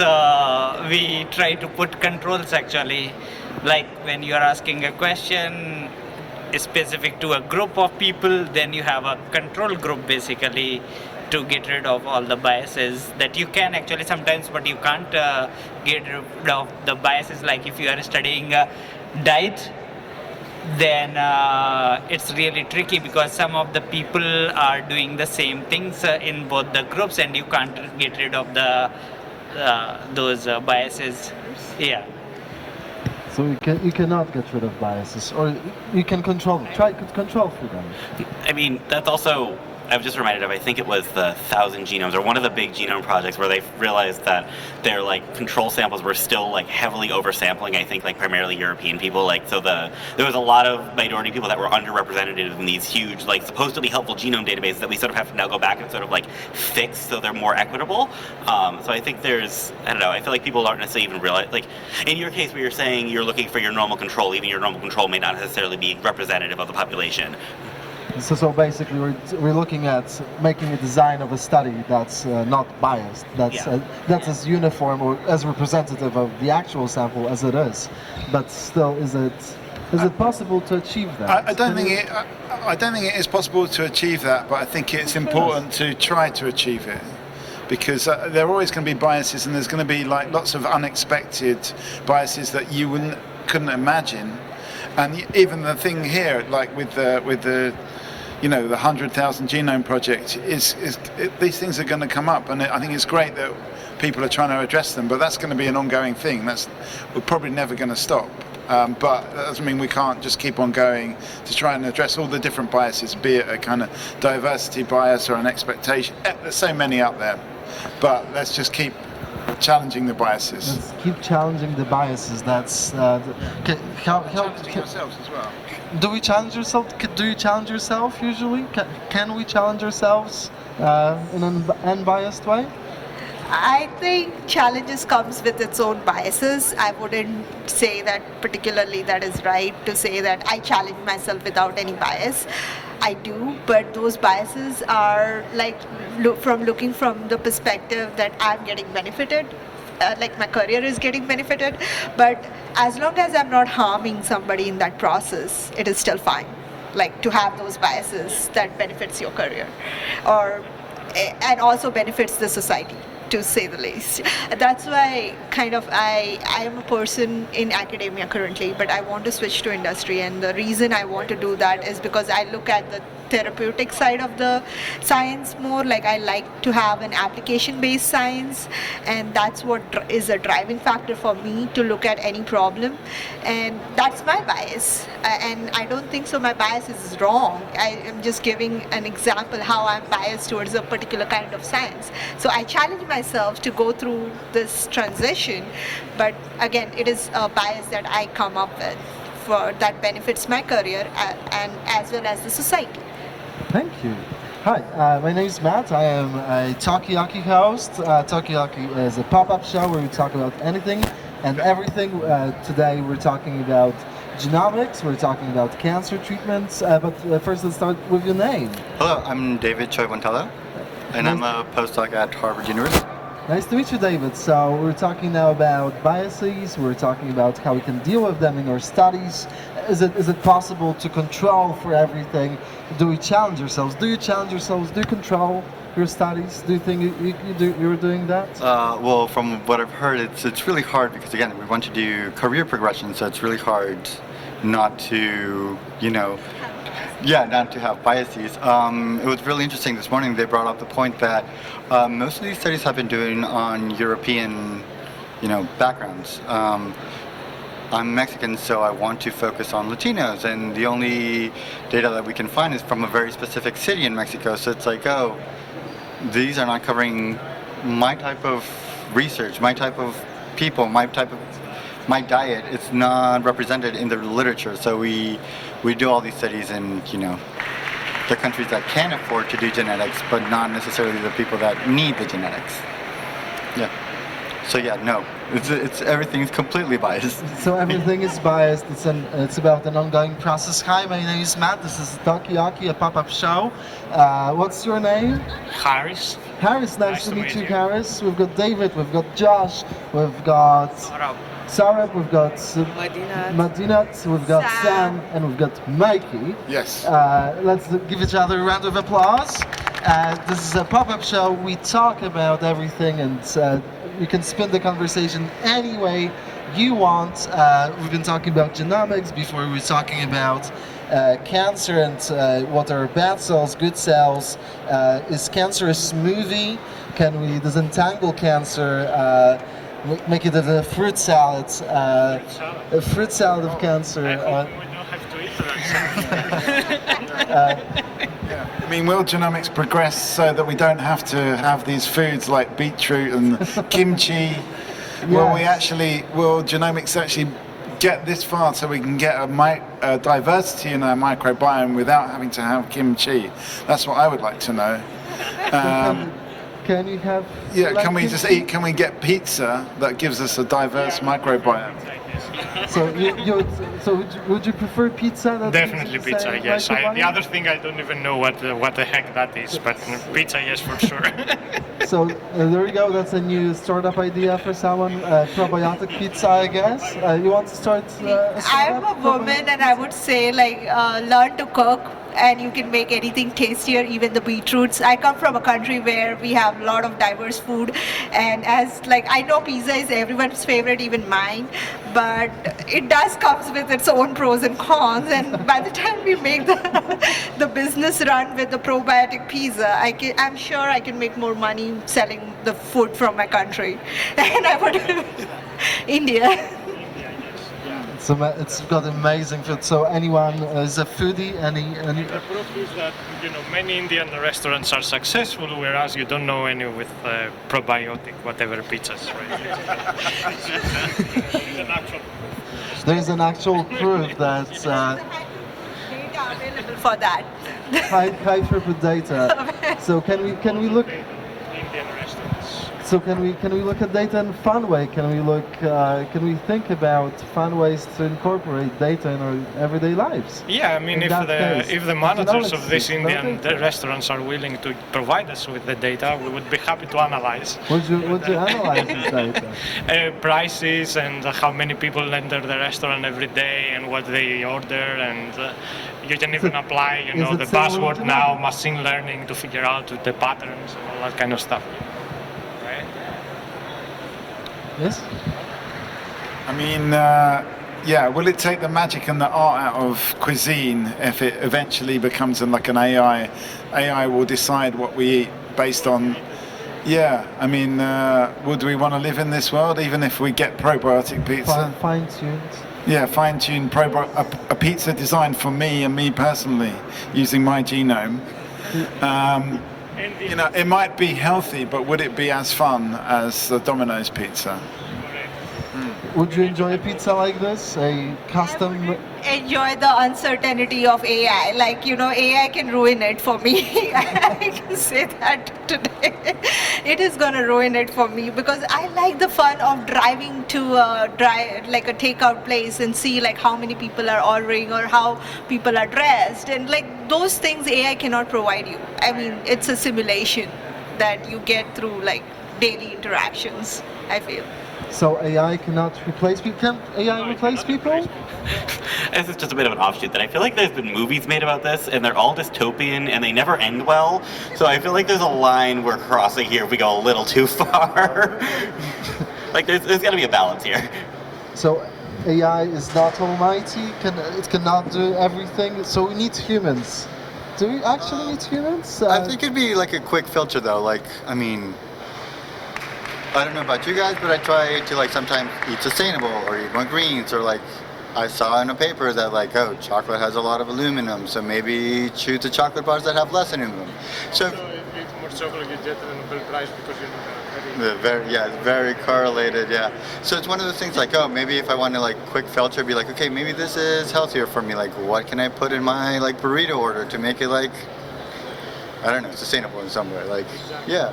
Yeah, AI might help you with that, but I wouldn't be like, oh yes, I'm just going to do all my foods based on AI. It'd just be like my quick preferences at the moment. So basically, I'm sorry, I'm very talkative, but please, that's what we love. Talkie-okie, it's about talking. My only question is, if we let AI take over, are we going to still have Nobel Prize winners? Are we still going to have people? Like, it takes away so much of fun from real life, like, you know, competition, like challenges in day-to-day life. So. Right? Yeah, so that's the worst aspect of the whole thing. You feel very dumb afterwards because you say, some people created this thing that now can think on its own, but we don't really understand how it thinks. So just because we don't understand, we shouldn't be using it. No, we can use it. I mean, you know, but when we really need no it. Nobel Prize winners. There will be, come on. You know, given that typically they give the award like 30, 40 years after the decade. So for 30, 40 years? No, I actually did have this discussion with a Nobel Prize winner because it's just like, oh, like she discovered, you know, a specific protein. I can't. Well, it was a protein for like yeast, so it was like very important. So I'm just like, oh, well now. Yeah, so it's like now we can simply AI this, and like other like Nobel Prize committee people were there, and they're just like, no, this prize is meant for people, and yes, people can, or like AI can take us to a certain place, and like we have the tools to get us to a certain level of knowledge, but then it takes people to interpret the end product. Yeah, so also AI is not going to do the experiment. No, and it's just like, I mean, you put something on ChatGPT, yeah, we need to make it cohesive in a certain way. Yes, right? Yeah. Yes, so we've got a new face at our table. Please introduce yourself. Hi, I'm Matt. I'm talking about AI. We were talking before about cancer, how it compares to smoothies or maybe fruit salads. Then we went on to new treatments. How do we fund new treatments? VC, less regulation, more regulation. Who knows? God knows. We don't know. But we're talking here about AI, new treatments, anything you want. So if you want anything to share, don't feel compelled to share. You need to leave your final thoughts, Madinat? Well, I would say AI can totally replace humans, that's for sure. Someone has to write the algorithm, there has to be an endpoint, so there has to be interpretability, so AI is not going to replace human. But then we can make use of the advances in science, particularly AI is kind of revolutionizing in the medical world right now, so it's a really great use, it's a really great tool. But then it's not going to replace any human anytime soon. So. Yes, thank you, Madinat. Yes, and hopefully see you soon. It's the same thing with the robots, right? The robots and employees in companies, right? At some point, people were saying, "Oh, robots will replace everyone," right? And yeah, good luck with that. The robots dream of electric sheep. I mean, okay, I can see why robots are very useful in certain cases, but they didn't fully replace people, right? So I think AI is somewhere there. Is going to replace people? I don't think that it will fully replace people. Is genomics going to replace all sciences? It will change many jobs, professors will have many issues with ChatGPT and all that kind of stuff. You won't know if the text comes from an actual human being or it comes from a very advanced, AI algorithm. But yeah, it won't fully. I don't see, AI becoming Hemingway or any of the big shot, writers or anything, right? So AI is not a threat. It's based on what is written. It cannot be original. You see what I mean? So can AI be original? Are we original? I think it can be original. I'm not a scientist. I'm an artist, but the artists are very worried about AI because now you don't have to be a talented artist. You just have to write the right prompt to get a nice image. But personally, I think what AI is doing is taking away a lot of the boring elements of a process, and that can only be a good thing. I think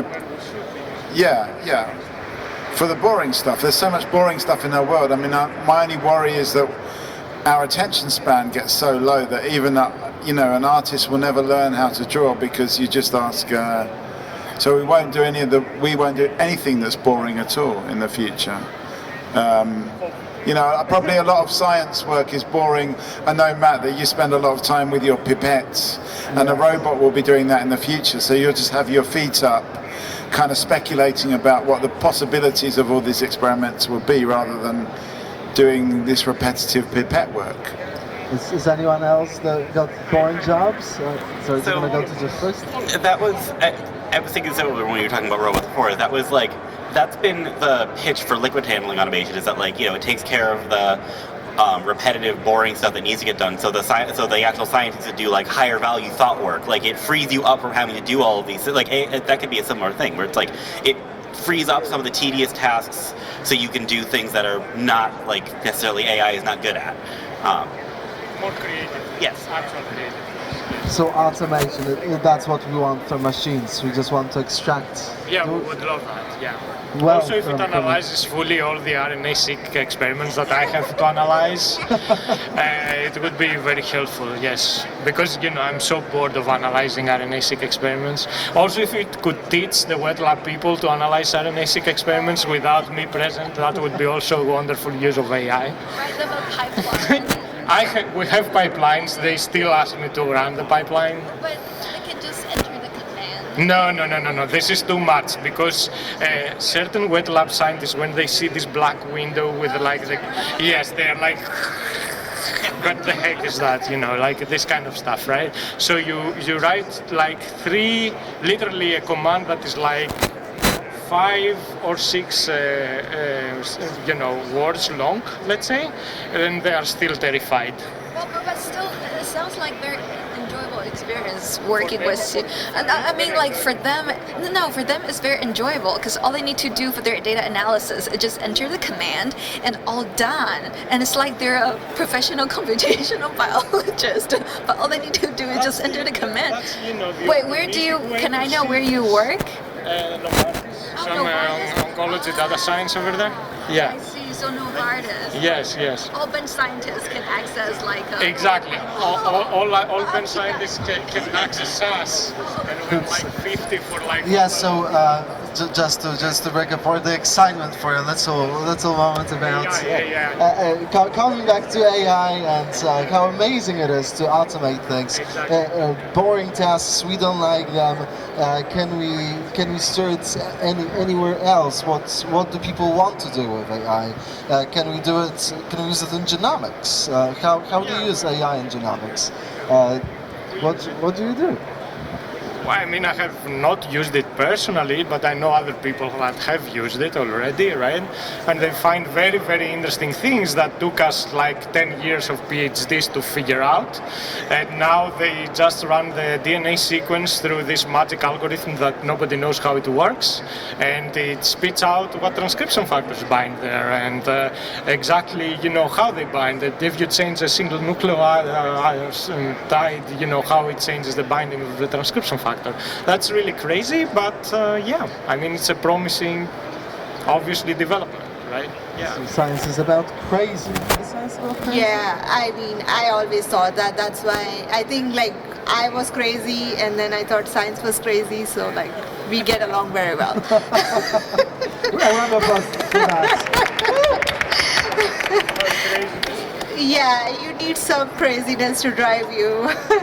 So the question of AI, I work with protein biochemistry sometimes, and like X-ray crystallography was a huge thing 10 years back.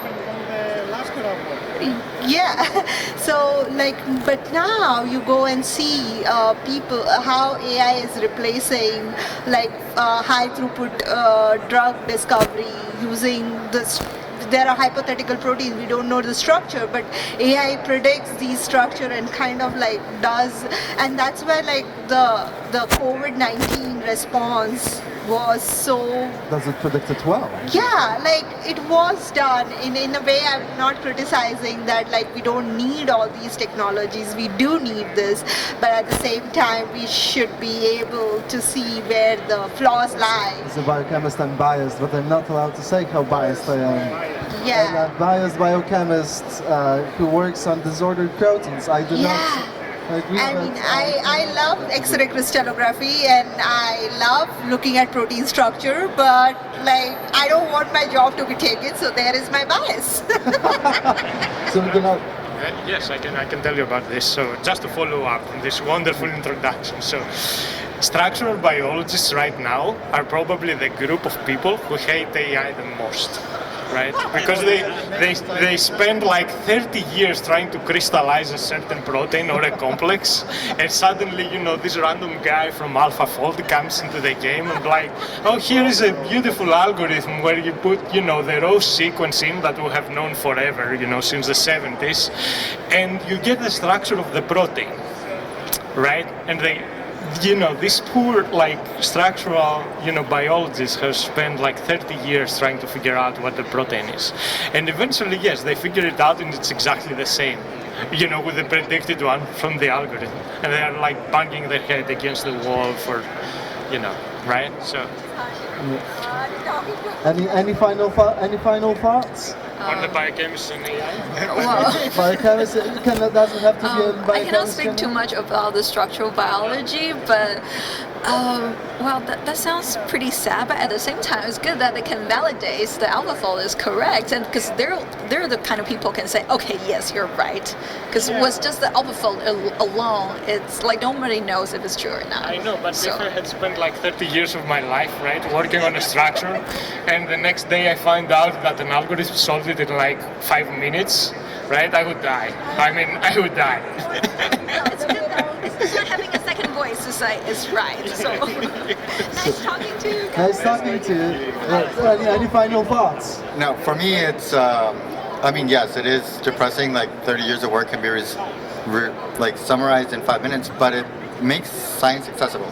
Like as scientists, we always have trouble explaining the niche things that we do to the lay people. So this one allows kids that are 12 years old to play around, discover something, and then they get invested in it. And so for me, it sucks, yes, but it's good. It's good for us in the long term. Awesome, thank you. The other way around. What is it? Go on. I just wanted to be the other way around. I solved the structure and they validated it for me. That's how it should be, but it's fun. Yeah. And there is always a chance of error. So is AlphaFold correct? Is AI a good thing in biosciences? Hi, my name is Matt. This is a Talkioki where we talk about anything and everything. What's your name? My name is Ying. Yeah. Nice to meet you. So, is AlphaFold correct? Is AI correct? Can we use it? Should we be using it? Well, yeah, I think is genomics better than structural biology? I never done that, so I don't know. I'm a molecular biologist, so I never done structural biology. Yeah. So is AI good? Do you use AI? Is AI a good thing for molecular biologists? I think so. Why not? Yeah, I think we should try different approaches. So for AI right now, the only thing I tested is that I use it to correct my writings, and I think it's pretty good. Sometimes when I have an attitude, I use it. It definitely help me correct my attitude, my tone. In my writing. Yeah. Mikey, you had your hand up? Just justice as well, yeah. I just wonder, in a way, I could become a structural biologist without knowing anything about structural biology using AI. I could just own the AI and then, just press a button and then, I wonder if in the future we won't even be experts. We'll just say, I want to be a structural biologist. I'm going to just ask whatever the future ChatGPT is just to do some work and then just take the credit for it at the end. Maybe we won't even need to know that much in the future. So will you have to study in the future? Is it good? It will be optional, I think. is optional studying? I Would you think want to so study? because like you put like we used to have like all these SAT exam, this exam and that exam. Like we used to sit down. We didn't had Google. Like I'm talking about at the time in the 90s, we didn't had Google. We didn't had like how to write an essay, and that gave us the thought process of coming with creative ideas. You won't be able to build up creative ideas with giving things to ChatGPT. So education is still going to be there. It's just that it's like a knife, right? You can use it to cut the vegetables or you can use it to kill somebody. It's up to the person to determine how they want to use the AI. Like, can we use AI to kill people? Can we use AI to cure people? And that wasn't the question I was going to address, but to sort of jump off of that, it's like I'm thinking of the I've heard this a billion times, that, like, your first grade teacher 10, 15 years ago was like, you're not going to always have a calculator in your pocket, you need to know how to use this, and then the iPhone came out, and now you have a calculator in your pocket, you don't need to actually know how to do any of this stuff anymore. It sort of changes the way you you have to learn new skills to incorporate the newer technology. So now, you don't need to memorize how to do all this because you have a calculator, but now you know where to find these resources. There's Google, there's a lot more. It's more learning how to use the resources available versus just having to memorize your times tables because you're never going to have a calculator in your pocket. And I need to add to this that now that you have a calculator in your pocket, you become totally incompetent in making the calculations yourself, right? So this is another aspect that we'll have to consider. I mean, I think this is the history of humanity altogether. Actually, we become stupider and stupider. Like, if you look at the brain sizes of humans from 5,000 years ago or 7,000 years ago, that's when we peaked. And actually, we've been going down ever since then in terms of brain size. And we can imagine actually cognitive ability because we've got all these tools now. So this is only going to progress, that we're going to become, I don't know, stupider and stupider, but less cognitively capable. And maybe we'll still have the ideas, but we won't necessarily have the ability within our brains, but more in our phones or in our devices instead. So are we becoming more stupid? It's within 100 years it's gonna be smaller skull, is it? I think individually more stupid, but collectively more intelligent. Collectively more intelligent. Please come in.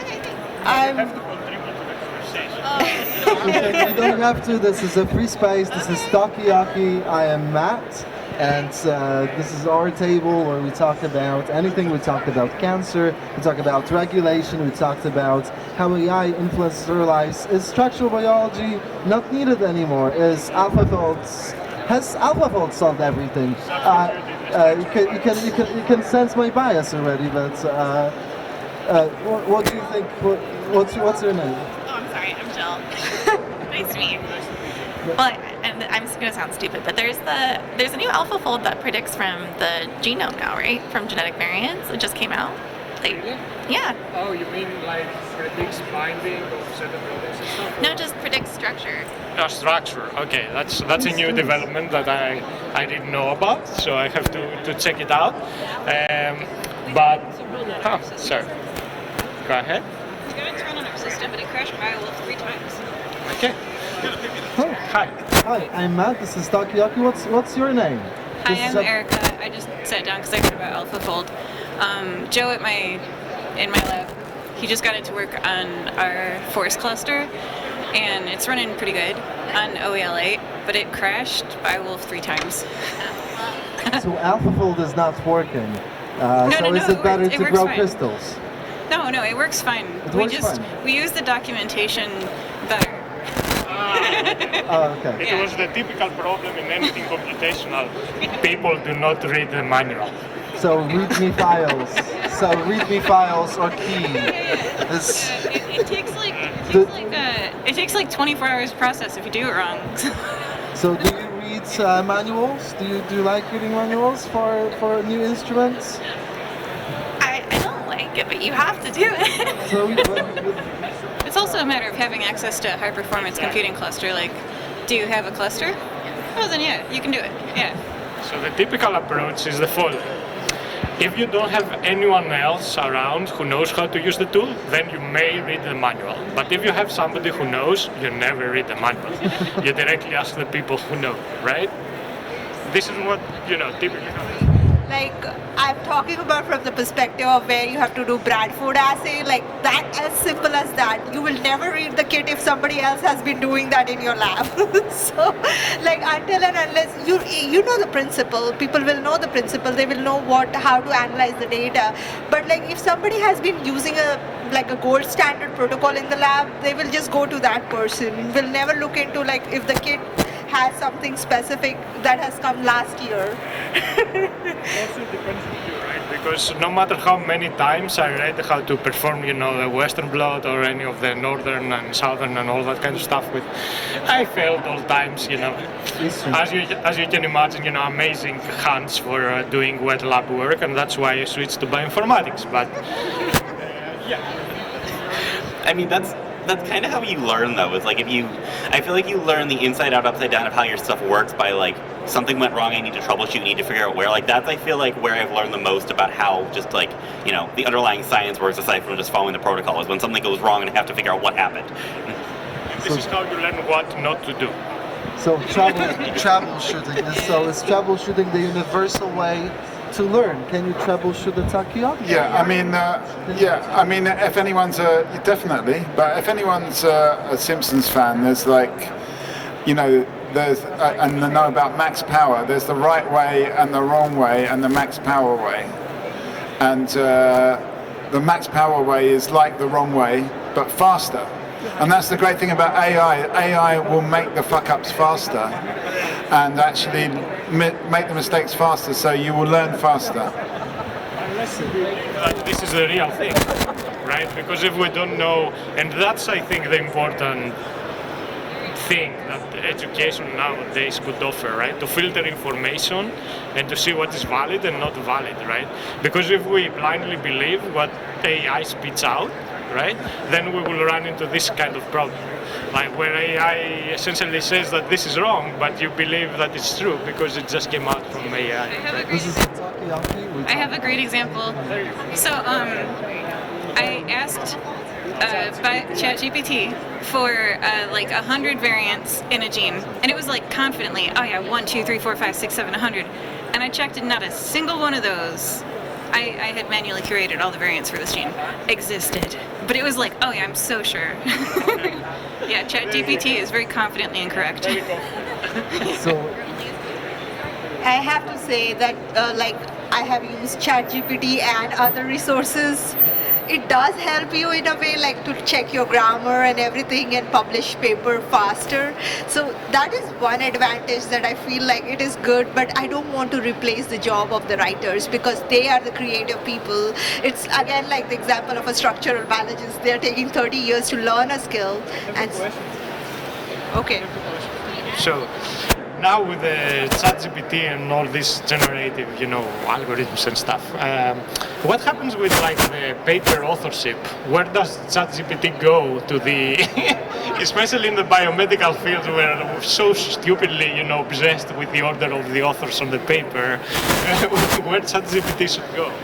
So in acknowledgements or? So yeah, can AI author the paper? Can we talk I think about the neither ChatGPT nor Grammarly or any other resources are actually put in the acknowledgement. I think that is unethical to do that. I think somebody has to raise that point. But most people they do put especially for the wet lab work, there are people who has done the experiment, analyze the data, it is not done. It's just like you're trying to feed in the data. So I think the credit still remains with the person who did all the work.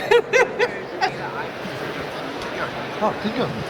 Cool. Yeah, so ChatGPT, you want to say something? No, yeah, I mean, I just wanted to say, I think the explanation of how the AI is doing it, and I think you mentioned this at the beginning, is going to be so crucial because we're going to get so lost and tangled up in this impossible kind of result that we don't know where it's come from. And I think that's going to be absolutely crucial, and it probably will happen more in the future that the AI will explain how it got to that particular point, and so we can properly learn from it. In any field, really. So AI can make mistakes, but can learn from them. So can we use it? We use it in genomics currently. Can you hear me? And typically, as you mentioned, it learns from its mistakes much faster than we do, right? So that's an important thing. And we have to figure out, Can we learn from AI ourselves? So I work in text mining, and my job is to make myself obsolete. I teach algorithms to do what I do, but as good as I do. That's my job. And so I did a comparison of, I had a paragraph, and I was doing this for my coworker Mohammed. Mohammed was like, is ChatGPT good? And I was like, well, I had a paragraph, and I was like, this is the gene. That's the variant in the gene. And it was like an abstract from a paper. And I was like, that was easy for me to understand. And then I was like, ChatGPT, tell me the gene and the cDNA and the protein names of the genes. And I threw it a curveball, and I was like, this paragraph has 2 different genes. Whoa. It got them all completely correct. It could also tell that cDNA and RNA and protein names were the same for one variant, that was one variant, not 3. It 100% aced the test. Yeah, so it can totally, if you give it a paragraph and you're like, tell me the genes and the variants, it'll do it 100%. So just to let you guys know, ChatGPT can do that. Mohammed was stunned. I'm submitting just to look at it if I have written it correctly. I'm going to do that tonight. I'm on a time crunch. So ChatGPT is just a great tool for us to use as scientists. Actually, I have a experience with ChatGPT that my company offers. It's actually the knowledge is only accumulated till 2021, I think September 2021. So any new term, after that date, it cannot be recognized. I extensively test this for a living. So not only was that lifted last month, but it doesn't matter because it hallucinates data. So it catastrophically forgets. So I'm using these buzzwords here. Hallucination is when it will confidently tell you a thing that doesn't exist. It's like, how many green signs are on that wall? And ChatGPT will just tell you 3. There's women, there's men, and there's the 3rd one. And you're like, that's not right. Just to add to that, just like some PIs, right? Yeah, that's called hallucination, and that's what an AI does when it invents. It just invents. It's just like hallucinating. You're like, ChatGPT, you're hallucinating. The other term I used was called catastrophic forgetting, and that's when it's totally cool with this fact, and then 2 paragraphs later, it has catastrophically completely forgotten that fact. And you're like, no, that is not correct. And again, like some PIs, and you're all in the group. Yeah. So it's ChatGPT. So ChatGPT, it cannot tell you a single. If you ask it for a gene variant from a gene, like if you were to look up in a dictionary the definition of this word, a dictionary can tell you because it has set values for that word.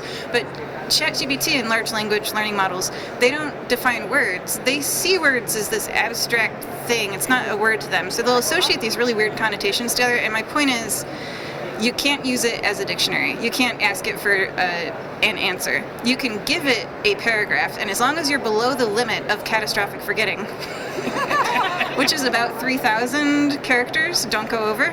As long as you're below that limit, so 1 paragraph, it can retrieve from that paragraph any information you ask it to. But it doesn't have a corpus that it's retrieving information and spitting it out to you. So it's not a dictionary. It doesn't open the book and turn to the page and get the number.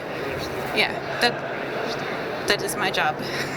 Any questions? I would like to have this thing that I'm very curious about, how would the future advent of AI would react if we were to ask, does aliens exist, or does alien life exist, or extraterrestrial life exist? I have been always curious because a little bit of AI that I know is that it builds on to the data that we produce on day-to-day basis. So if there are people who will say yes, it exists, and then there are people who are saying no, it doesn't exist. So what does it select and how does it decide? That's one way to check the accuracy of the AI system that you're building. At least that's what I believe. We can ask now somebody that's got good bandwidth could find out and ask her what it thinks about aliens existing. So, is anyone willing to try? Do aliens exist? Does it turn into a funny TikTok now? I will diplomatically answer that chances are that they do. Chances are that they do, but you're. They probably do, but you have to think about like time and space. You know, I mean, like, I think it's vast and infinite, right? The probability that we exist at the same time and space that like could intersect. They probably exist, but they are too smart to approach us. I pulled up ChatGPT. Do you want to read the answer? The existence of aliens is still a topic of scientific debate and exploration. While there is no conclusive evidence to confirm the existence of extraterrestrial life, the vastness of the universe makes it statistically likely, as we said, that there could be other life forms out there. Scientists continue to search for signs of alien life through various methods, such as studying exoplanets and listening for extraterrestrial signals. But as of my last update in September 2021, because I was, busy with other things since then, no definitive proof has been found. Pay for ChatGPT 4 for the currently updated version. This is interesting. This literally just came out last week, was that there's some carbon discovered in Europe at the amino Jupiter, like deep in the water, which suggests that there could be the potential for microbes, like tiny life. And that's life too, right? Like we can't talk to it, but like microbes and I think it's really interesting kind of to some of the points today about how like learning from the universe around us to understand ourselves, right? I think looking at that extraterrestrial life, like how does life spark is super, super interesting. Absolutely. So yeah. The only thing we have to do, as you noticed from earlier today, we have to just send to Craig Vender over there to sequence everything, right? And he will, we will get all the results we want. How much money will it cost? I mean, we are all looking up at the space, but nobody is looking at what lies below us, which is the sea, which is a great resource of a lot of life forms, which is unstudied and unexplored. And like, I was involved in one of the research back in my master's where we were trying to profile coral reefs and see if we can find metabolites that could help us find drug targets and stuff. And it's an interesting field, but I don't see a lot of literature on that, and it always makes me wonder why people are always inclined towards looking outside or up. Have you heard of the Molecular Targets Program? Oh, okay, that's one of our programs. So I work for the Frederick National Laboratory for Cancer Research, and my coworker Chris Wolcott, I never know how much I'm allowed to say and what's confidential and what's treason to talk about. But I'm pretty sure I'm allowed to say that they do high throughput screening of natural compounds. So they have these plates that have a bajillion wells on them, and they put it in the reader and they screen them for activity. So the Molecular Targets Program, and GSK won't tell you about theirs, but they have one. And I mean, all the JWH compounds, Anyway, but the high throughput screening programs, and there's multiple of them, do exactly that. It's very interesting. That's right. Right now I'm in academia, but that's the reason I want to transition, because there is a lot of things that excites me in terms of the therapeutics and the application-based science that they do. But technically I'm far from there, so let's see how.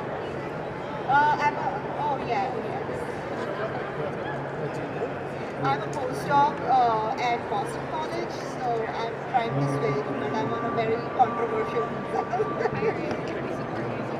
We're hiring and we support visas. We have 300 open job applications. It's Frederick National Lab/careers. Oh, And so any final thoughts, please? Stay for your final thoughts. Come. And now I'm drawing a blank. No thoughts. no thoughts. But thank you so much for talking to us. Wondering what AI would ask us. What question AI would ask us What if the AI is here. So you're reflecting back on me, asking what question an AI would ask us. Any final thoughts, please? And thank we're you hiring. for showing us. If you need a job, let me know. It's Frederick National Lab/careers. If I recommend you, I get $3,000. It's not a selfless recommendation. It's also a really good place to work. I only work 40 hours a week, and I don't have to apply for grants. Thank you, Erica. I have a talk tomorrow. Take a picture of my thing and come to my talk tomorrow. I work for the Frederick National Laboratory for Cancer Research. Okay. Yeah. I will learn many interesting things. I have a talk tomorrow. Just come. All right. Oh, just the next round of talks are starting, right? Oh, the next rounds of final thoughts. I work at Vertex and we're always hiring too. I have a business card if you want. And thank you. Thank you so much. Please take our business card. Yeah, Any- it was any very final nice. thoughts? I think I had enough thoughts for today, right? Final thoughts for everyone to part with. Where would you take this conversation? Where would I take this conversation next? I would take it to how future education can prepare us properly against the raids of the machines and AI. Versus machines, so we can deal with them, with machines and AI. Yes, I guess with AI properly, right?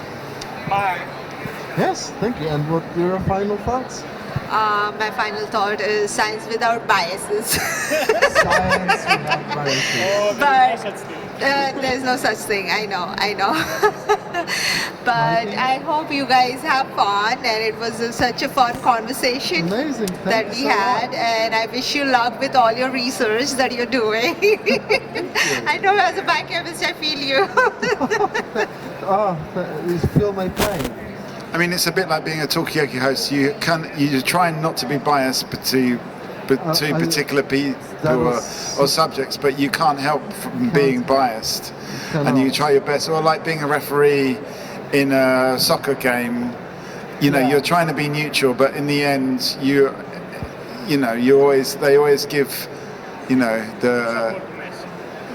they always support Messi. Yeah, they always support the best players. Exactly, they can't help it. So we can't. Ronaldos of the world. Yeah, the Ronaldos and the Messis always get the penalties, whereas the lesser-known players don't ever get the penalties, and that's just life. Let's have a big hand for Matt in the middle, biochemist and chat artist. Not ChatGPT. Not yet. Anyway, we're working on it. Yeah.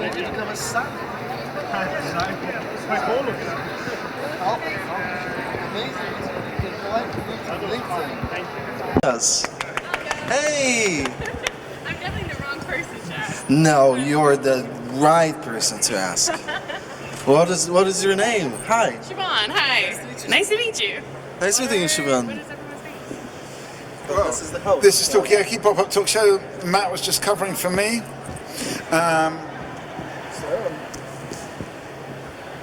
First of all, I'd like to apologise for just droning on all day in front of your stall. You're good, you're good. We've been saying you've got such a nice voice. Like, it's great to hear. So you've got the right voice for podcast, right. talkioki. Yeah, people have always said I've got the right face for radio. Come and join in. Right, so we've got Siobhan, we've got Matt, we've got Shobit, we have got Khalil, welcome. And I'm Mikey. We're just having our final session here today on the Festival Challenge. We just want to find out how everyone's day has been. Has it been a good day? What have been the highlights, the lowlights, the triumphs, the struggles? Anyone want to start off? Well, the coffee was not free, so coffee that was was a not bummer, free, right? yeah. Like, who pays for coffee in a conference? Yeah. Like, Yeah. seriously? Okay. I know they went under budget, but still, Still, I need a cup of don't coffee cut that corners I on the pay coffee. for, right? Okay, I mean, I'll buy you a coffee if you want. Thank you. Yeah. But there was free donuts on the other Free hand, donuts. so... Celiac, though, you Yeah. see. So where was Yeah. my gluten-free donuts at? Is Yeah. what I would like to know. Okay. So, Okay. so much for being Is inclusive. there anyone that can't have coffee though? Just to counterbalance. Smoothies were free. The smoothies were free. Yeah, and they were legit. Was there any? Tomorrow, then. Was there any caffeine in the smoothies? No, but they give you a pick up. So. Yeah. I mean, Tequila in there, so. Right. just to kind of segue from an earlier conversation, when you were drinking your smoothie, did you really want to know what the individual components were in that smoothie before they got mushed up? Or Not especially. not especially? Okay. Not especially. So yeah. Because some people really want to know this, especially when you compare cancer and tumors to smoothies.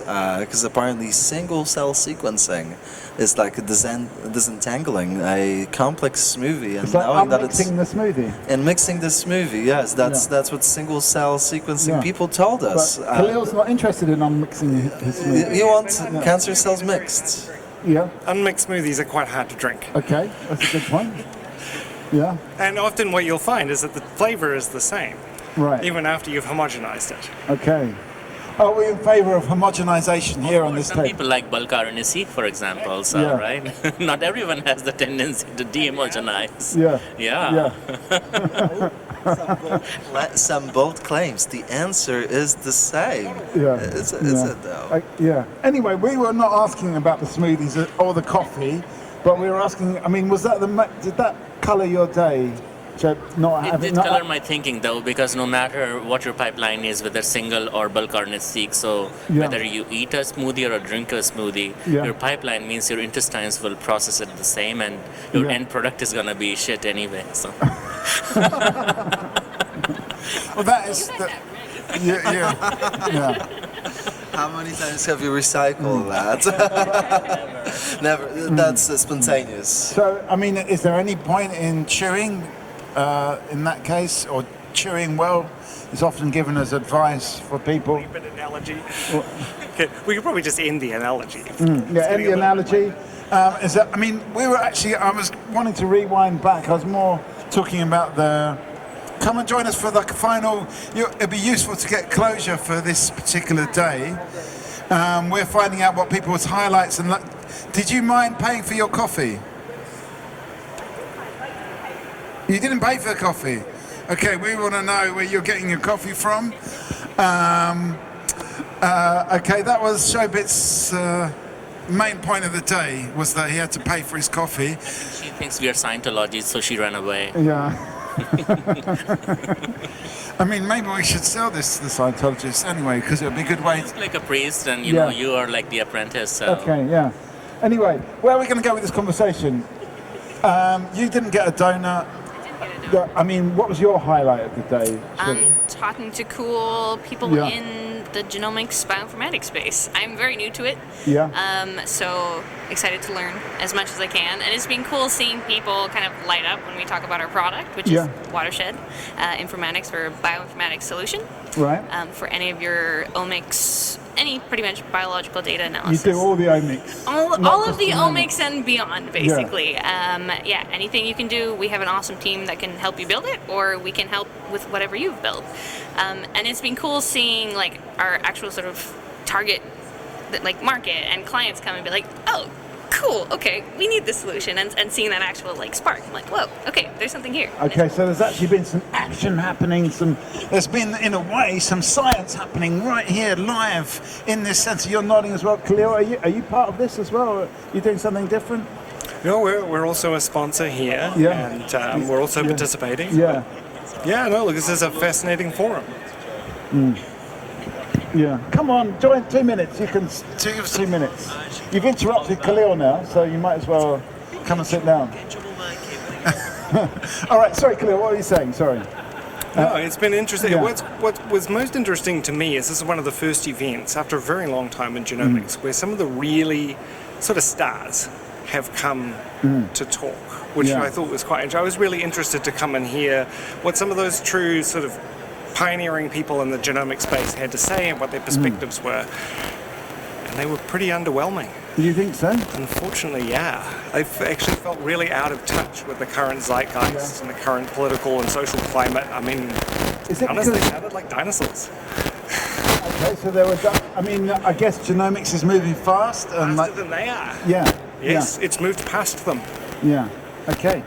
So, I mean, should we be talking to people like Matt, who's kind of young? I mean, let's be honest. Come and join in? On the stages. Yeah, we need younger people. Do we need younger people on the talks here? Making me feel young. What's that? Thank you for making me feel young. Okay. Well, I mean, that's a side effect, really, of just trying to bring you to the Talkie table. We've got Khalil, we've got Siobhan, we've got Matt. Yes, come and talk to us, yes. come, give us a couple of minutes. So we have got Khalil, we have got Siobhan, we have got Max. That's it, I know you, Max. We have got Shobit. Tell us your name. Jatinder. Jatinder. Jatinder. Jatinder. And we've got Gabe. Gabe. And I'm Mikey. At the moment we're just talking about the highlights and lowlights of the festival. We found out that Shobit was a bit upset that he had to pay for his coffee, and Khalil felt that the kind of the big guns from the past were like dinosaurs. They're from way back in the past. So it begs the question, should we be asking the very young people, like fresh-faced Matt over here, about, you know, what is the future of genomics, or should we be referring to these giants of the field? So that's what we're talking about at the moment, I suppose. Yep, Matt. I can express my grievance now then, because the problem with big shots is that everyone wants to give them money, and if you've got someone who's got young, fresh face, full and fresh head, full of ideas, it doesn't really matter.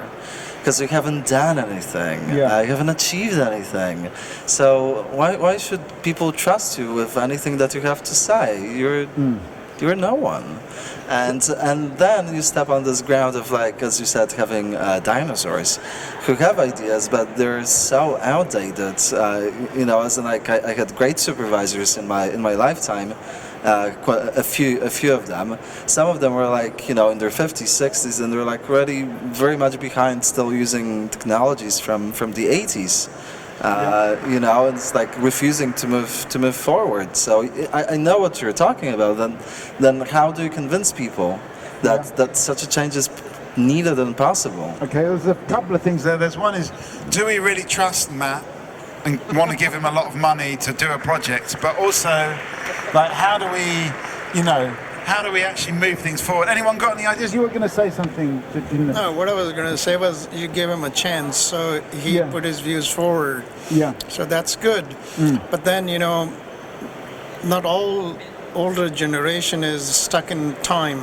Yeah. There's older generation looking for newer techniques, and they are using newer techniques. I happen to be one of them. See? Can you tell us? Oh, we didn't realize you were that old, but can you tell us? No, I'm guessing. I'm older than him. Yeah, a little bit. What new techniques? What techniques are you using? Sorry, I'm doing you know, spatial transcriptomics. Okay. I'm using Xenium. I use Visium. Yeah. I'm not stuck in the You're old. not stuck in the old No. ways. Yeah. No, I've even graduated from single cell RNA-seq, you know. Right. So I've gone up. So. I mean, do you think once you get a little bit, I can speak for a little bit of, like, white hair, people think that you're going to be using the old ways rather than you? No, that's not true. Maybe there are some people like that who are stuck in time. Yeah. But not everybody. Not everybody. Okay. No. Yeah. If the new folks have their tools and technologies, then the older folks have their wisdom, which a 26-year-old may not have. Yeah. So, right. He's 26 tomorrow. 26 tomorrow. You see, so. He's still 25. Tomorrow? Yeah. My birthday's tomorrow. Oh, wow. Born under the same star. Yeah. I mean, where Are you also 26 tomorrow? No. We'll leave it at that. But okay, so where do we want to go with this? Is it a bit of a generalization to say that older people are not at the cutting edge? And we're talking about the dinosaurs, the big shot. Is it just the big shots that are not at the cutting edge? I mean, yeah. I will qualify that statement. It's not to say that they're not doing cutting-edge science. It's not that they're not using cutting-edge technologies, but their frame of reference is out of touch. Right. They're actually out of touch with the social zeitgeist of the moment. What's important to people, how we want to do science, who we're doing it for. Right. They're very much in an old-school frame of reference that has been left behind. Okay, so how do we want to do? I don't have a TikTok. I don't know if that's an account. Is that required? Did I miss that? We're actually putting this on TikTok, but we're going to divide it into like 2,040 separate TikToks for each 7 seconds of the day.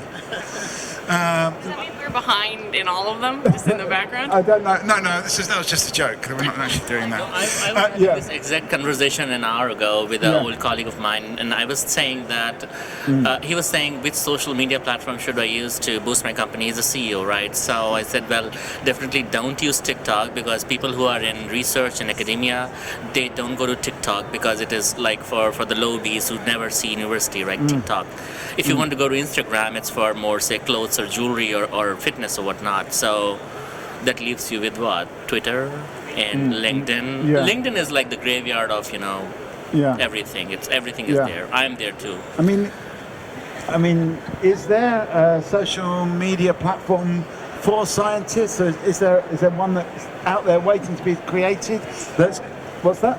Mastodon. Are you on Mastodon? No. And what? Okay, it looks like you got your bag on your shoulder. I've got to go. That's ringing alarm bells for me. It makes me feel like you're going to leave in a second. So before you go, I want to find out what are the values and the kind of goals of science now that have changed from before. Well, I think we're moving out of a paradigm of a lot of colonialized sort of science. It's this idea of the discoveries are there to be made, and when you make them, that you own them, and that is yours. And I think that is an old way. It's not why a lot of people do science today. We're not here to make our name and to be the famous person, to have the Nobel Prize in the discovery.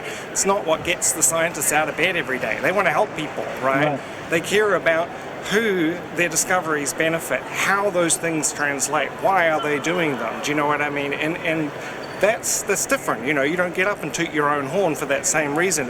If you're caring about the science, you're caring about those people around you that it benefits, that are part of your ecosystem, you delegate those opportunities to someone else in your team, someone who's up and coming, someone who needs that exposure, someone else that you want to lift up. I think there's a shift towards selfless science. I think it's absolutely necessary for science to maintain its credibility in a time where science is struggling to maintain its credibility in the face of a lot of criticism, and we must be the ambassadors of altruistic science, otherwise we will poison it. Okay, some wise words there, Khalil. That's why I've been in science for a long time. I've got tied on. I'll just say that I don't think it was ever not that. I think you can cherry pick a few individuals that maybe have been at this meeting, especially early on in the meeting, who you could argue, it's about the brand that they built. But I started in grad school in 2000, and I always did it because I wanted to help and build up our knowledge and stand on the shoulder of giants and add to the body of knowledge to the world, right? Contribute something that lasts forever, right? I don't think it's that unique. I think that there are certain individuals who made a name for themselves and as such are invited to give talks because they have a name and a brand and attract attention. But I even think like the best scientists who have attained that name, like their job as they run research laboratories is to train that next generation and empower other people to have that. Now, I'll agree that there's a lot of what's wrong. There's a lot of things that are wrong about the way the system works, of how funding works. There's a lot of problems there, but I don't think it was ever that people don't want to help people or that they just want to make a name for themselves. Like, I don't really know that many people I don't know anybody that set out and said, I just want to be I want to win a Nobel Prize. I mean, maybe people think that, but I've never heard anyone say it. Anyway, I'll stop. Anyone around the table want to win the Nobel Prize? Yeah.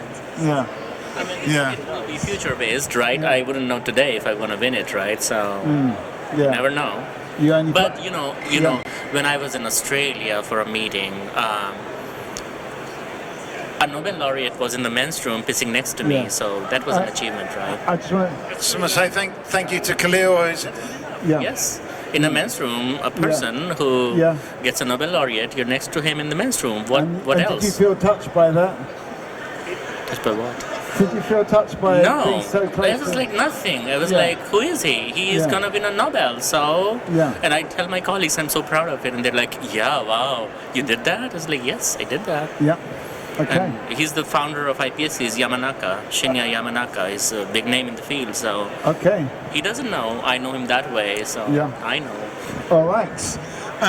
So, I mean, what is it all about? I mean, are we all going to become... hang on a sec, Gabe. We want a final thought from you. Give us a final thought, very quick. It can be just a few words. Good luck getting that funding. Okay. I mean, I felt there's a little bit of like good luck with that. If you don't build up your name, your brand, good luck, that kind of thing. Yeah. Branding is important. How you sell your science, right? That's why everyone's with a stand. Yeah. Here selling their science. If you don't sell, like we're talking about this today, like about how to market science well to people, so it's digestible and fun and palatable. Palatable, yes. I mean, yeah, it's your job. I mean, how is... Just remind us of what your company's called? Watershed Informatics. That's it. Has it got a good brand? It's gonna. It does right now. This is my first month on the job, so lots to do, but it's exciting. Watershed comes from the fact that we're bringing lots of people from different disciplines and different types of data together in one like streamlined solution. So it's got a cool like idea behind it. I feel like there's some cool. So branding is important then. Absolutely, yeah. I'm a designer, visual communication by trade, so yeah. Okay, Jathinder, give us a final thought. Is branding important for you? Is branding important for you? Not personally for me, no. No? No. And give us a final thought. What do you think of this conversation? Do we need the big names, the big shots? Should we be selfless scientists, the unknown scientists, soldiering on to the greater good for the outputs? No, there's a little bit of recognition is important, but going to the other spectrum where you're just engrossed in it is dangerous. And also staying totally aloof, I don't know about that. So middle ground. Yeah. So I think there has to be some recognition so that you have the, that desire to come to the lab every day and do something exciting. So that's important. Okay, so yeah, it's all about the passion and the desire at the end of the day. Thank you for that. Yeah. Because I am passionate about doing it. I don't really care that somebody give me an award or something. They give me an award, good. Yeah. But otherwise, I go to the lab. I do my work. I enjoy it. Yeah. So I go to the lab every day and enjoy it. So the work is its own reward in a way. Okay, so we'll strike you off the Nobel Prize list right now. Yeah. We'll give it to Shobit. Yeah. Okay. Okay. Thank you. Money would be okay. Okay, a bit of cash. No prize is a bit of cash. Okay. All right, thank you. When I came to science, when I was a teen, I used to, I was too much into like painting and poetry and things like that, and no one was really dating me on that because that doesn't make a profession. It's a hobby if you paint and poet and things like that. So when I came into science, I thought this is a good release for my creativity because I could use my color palettes and draw my figures according to that, and I could write my papers in a way that it feels like poetry. And my PhD supervisor said, it's so simple, everyone can understand it. I was like, yeah, that's what my goal is. I don't want to throw in all kind of semantics, so I want people to read it and understand what I did. It's not about you or me understanding, it's for everybody. So that kind of artistic release is something that keeps me in science, and it has moved over the years. From early on it was just like tools and techniques, and then it became projects, and now it is all about people because I manage a team, I lead a few projects, and I'm not hands-on, and now I'm talking all day long to these folks and their motivations. And I mean, does that also reflect that shift towards people that Khalil was talking about, that science these days is more about people? It has to be, because eventually people execute on that. Science on its own is a very abstract thing. It doesn't talk back to you unless you develop artificial lips, right? So, which we are developing in a project, by the way. We are developing artificial lips. I don't know if they will talk, but they can replace if your lip is damaged by whatever. Amazing. So, yeah, look, we've got a new face at the table. Tell us your name. I'm Mohsen. Olsen? Mohsen. Mohsen. Yeah, Mohsen. Okay, Mohsen, we have got Sharon, we've got Matt, we've got Shobit. I'm Mikey, we've potentially got this person. Do you want to come and join us? Come on, over you come. We're just trying to get our final thoughts for the day. Come and join us. So we've got Molson, we've got Siobhan, we've got Binam. Yes. And we've got Matt, we've got Showbit, and I'm Mikey. And come and join us if you want to. We're talking onto this microphone. It's that simple.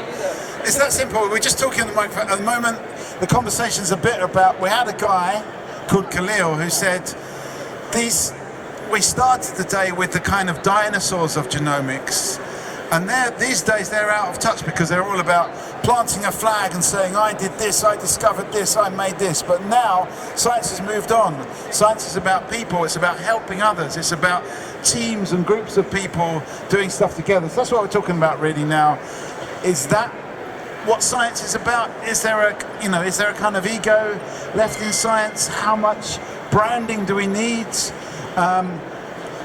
Some people don't want to win prizes. They might want a bit of funding, but that's about it. So that's where we are right now. Any thoughts on this? Sure.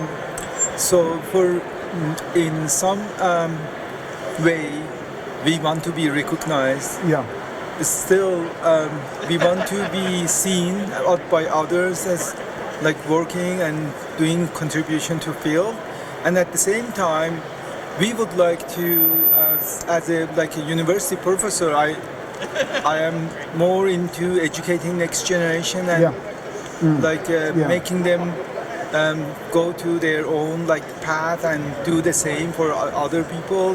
So I feel like it is a combination of both.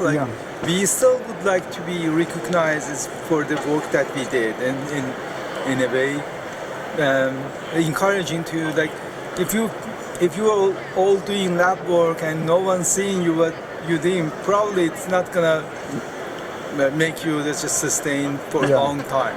Okay, so people need to know what people are actually doing. Molson, have you got any views on this? I mean, is the ground shifting? I mean, it may not be as completely selfless as earlier commenters have said, but are we moving a little bit away from the kind of the big personality of science to more kind of, I don't know, teamwork? And also there's a thing about, yes, come and join us. There's also a thing about that you mentioned about this point about communicating and explaining the discoveries and the research. It's not just about doing the research, but actually making it understandable to people like me. So is that also more of the job than it used to be? I'll explain what it is. This is Tokyoki Pop-Up Talk Show, and we're talking about whatever. We started off talking about the highlights and lowlights of the Festival of Genomics so far. There were some people didn't like the fact you had to pay for coffee. Other people thought, you agree with that? Totally, Yeah. Okay. And then there was also some thoughts about how the big names of this field are maybe a little bit out of touch with in a way, the culture of science, how the culture of science has changed. It's more about explaining things, it's more about working as a team, collaborative. It's less our participant Khalil said a colonialization of the knowledge. It's less about that now. But I mean, you were saying it's a bit of both still, and I think that's a few other people have said that as well, that there is still a little bit of building up a name in science and that side of it. That's where we are so far, but we can go in any direction. Which direction do you want to take it? Actually, I want to add some comments in that regard. traditionally, is scientists and the professors, universities used to do publicity in order to grant, secure some fundings from the public, from the authorities, in old hospitals all across Europe and here in Massachusetts, for example, MGH that I'm coming from, we have a big auditorium for surgeries that used to take place about 100 years ago, 150 years ago, and all crowd could come over and see new surgical instruments, discoveries in order to support it with their fundings, charity, and something like that. And traditionally, university and academia is dependent on the support of the people, community, and even in other fields, not only biomedical sciences, for example, history, archaeology, explorations. They used to just present what they have discovered in Amazonia into the University of Oxford, maybe, and then secure grants and funding and get some participate in some competitions in order to increase the publicity, in order to be able to continue exploring what they have they've been doing.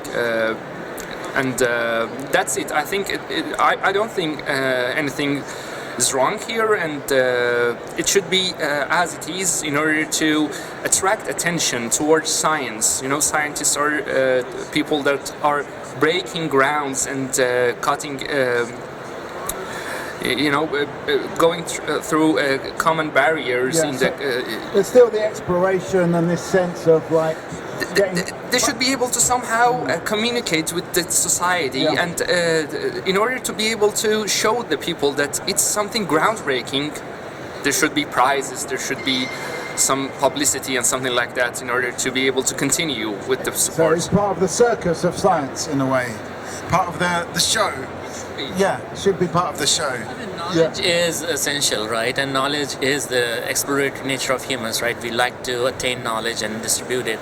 But once a scientist becomes famous, they became famous not because they discovered something for themselves, but they discovered something for everybody else, and that made them famous, right? So when we discover tools like, say, we are gonna give a Nobel laureate or this prize or this R01 grant or whatever, we are acknowledging the scientists for their discovery, but that knowledge eventually lies in public domain.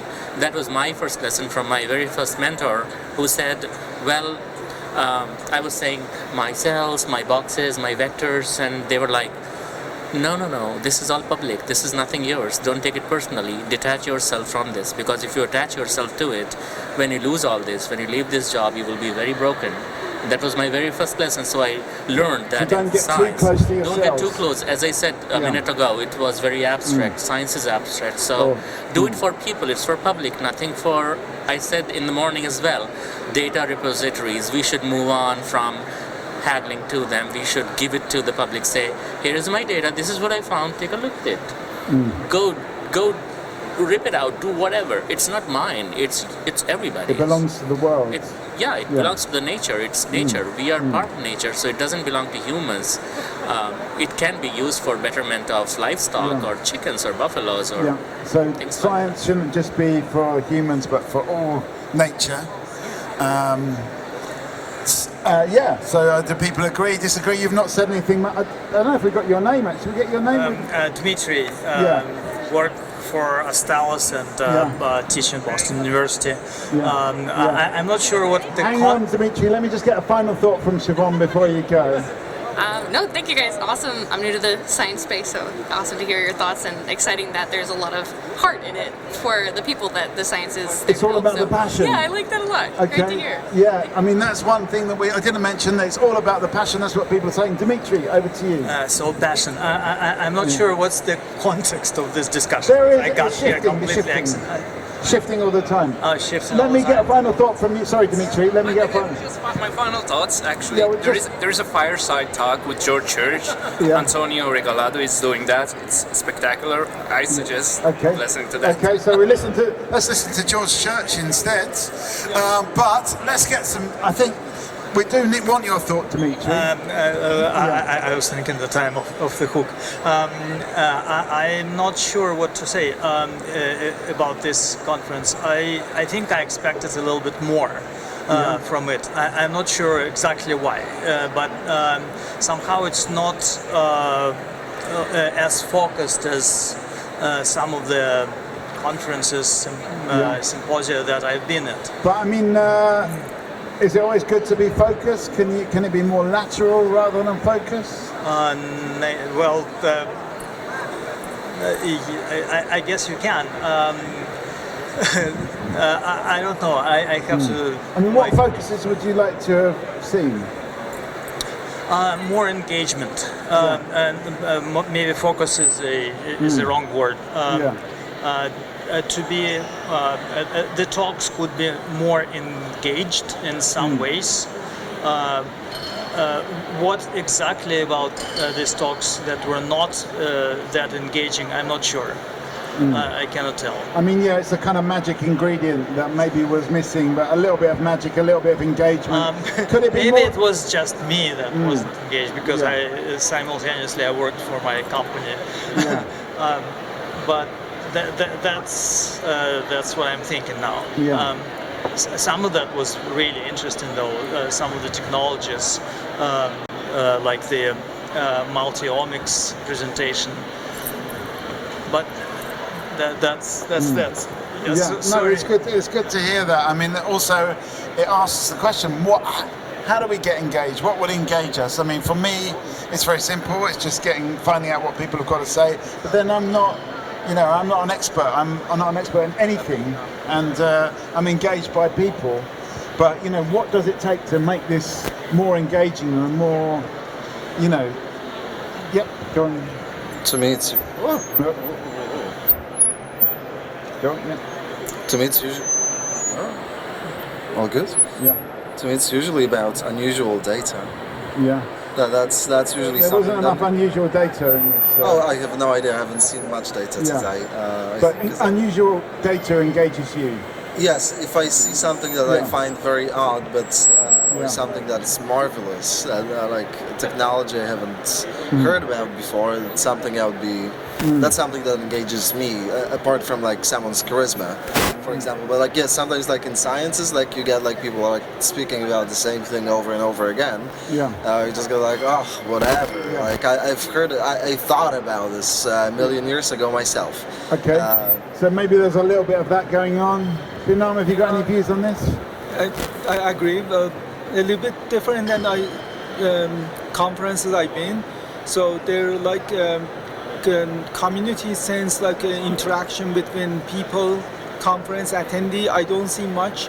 So maybe they're not like a social event like coffee time or lunch time, spending together and talking with your like other people, knowing what to do. This is like you going to conference and like putting those the headphones, and then that's it. So it's like maybe a little bit alienating, and you could do with a bit more interaction between just people that are there and maybe getting the good kind of fireside chat. These all what they present here, we can read on the paper. They're published already. Big part of the conference is networking, like coming to see other people, interacting, making connection, and then going collaborating with these people.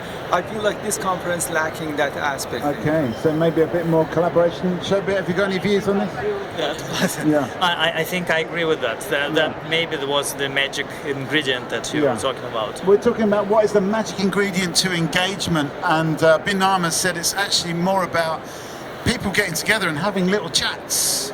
Not necessarily on a microphone, but little chats and just exchanging ideas and potentially collaborating in the future. Is that missing a little bit here? I think the human element is sometimes missing because people are so much into their phones and whatnot, and I see sometimes people don't pay attention to the talks. I'm guilty of that too. It's easy to look at your phone and should there be a phone ban? Like at school? I mean, they can cut out the Wi-Fi. I guess that would work. cut out the Wi-Fi, and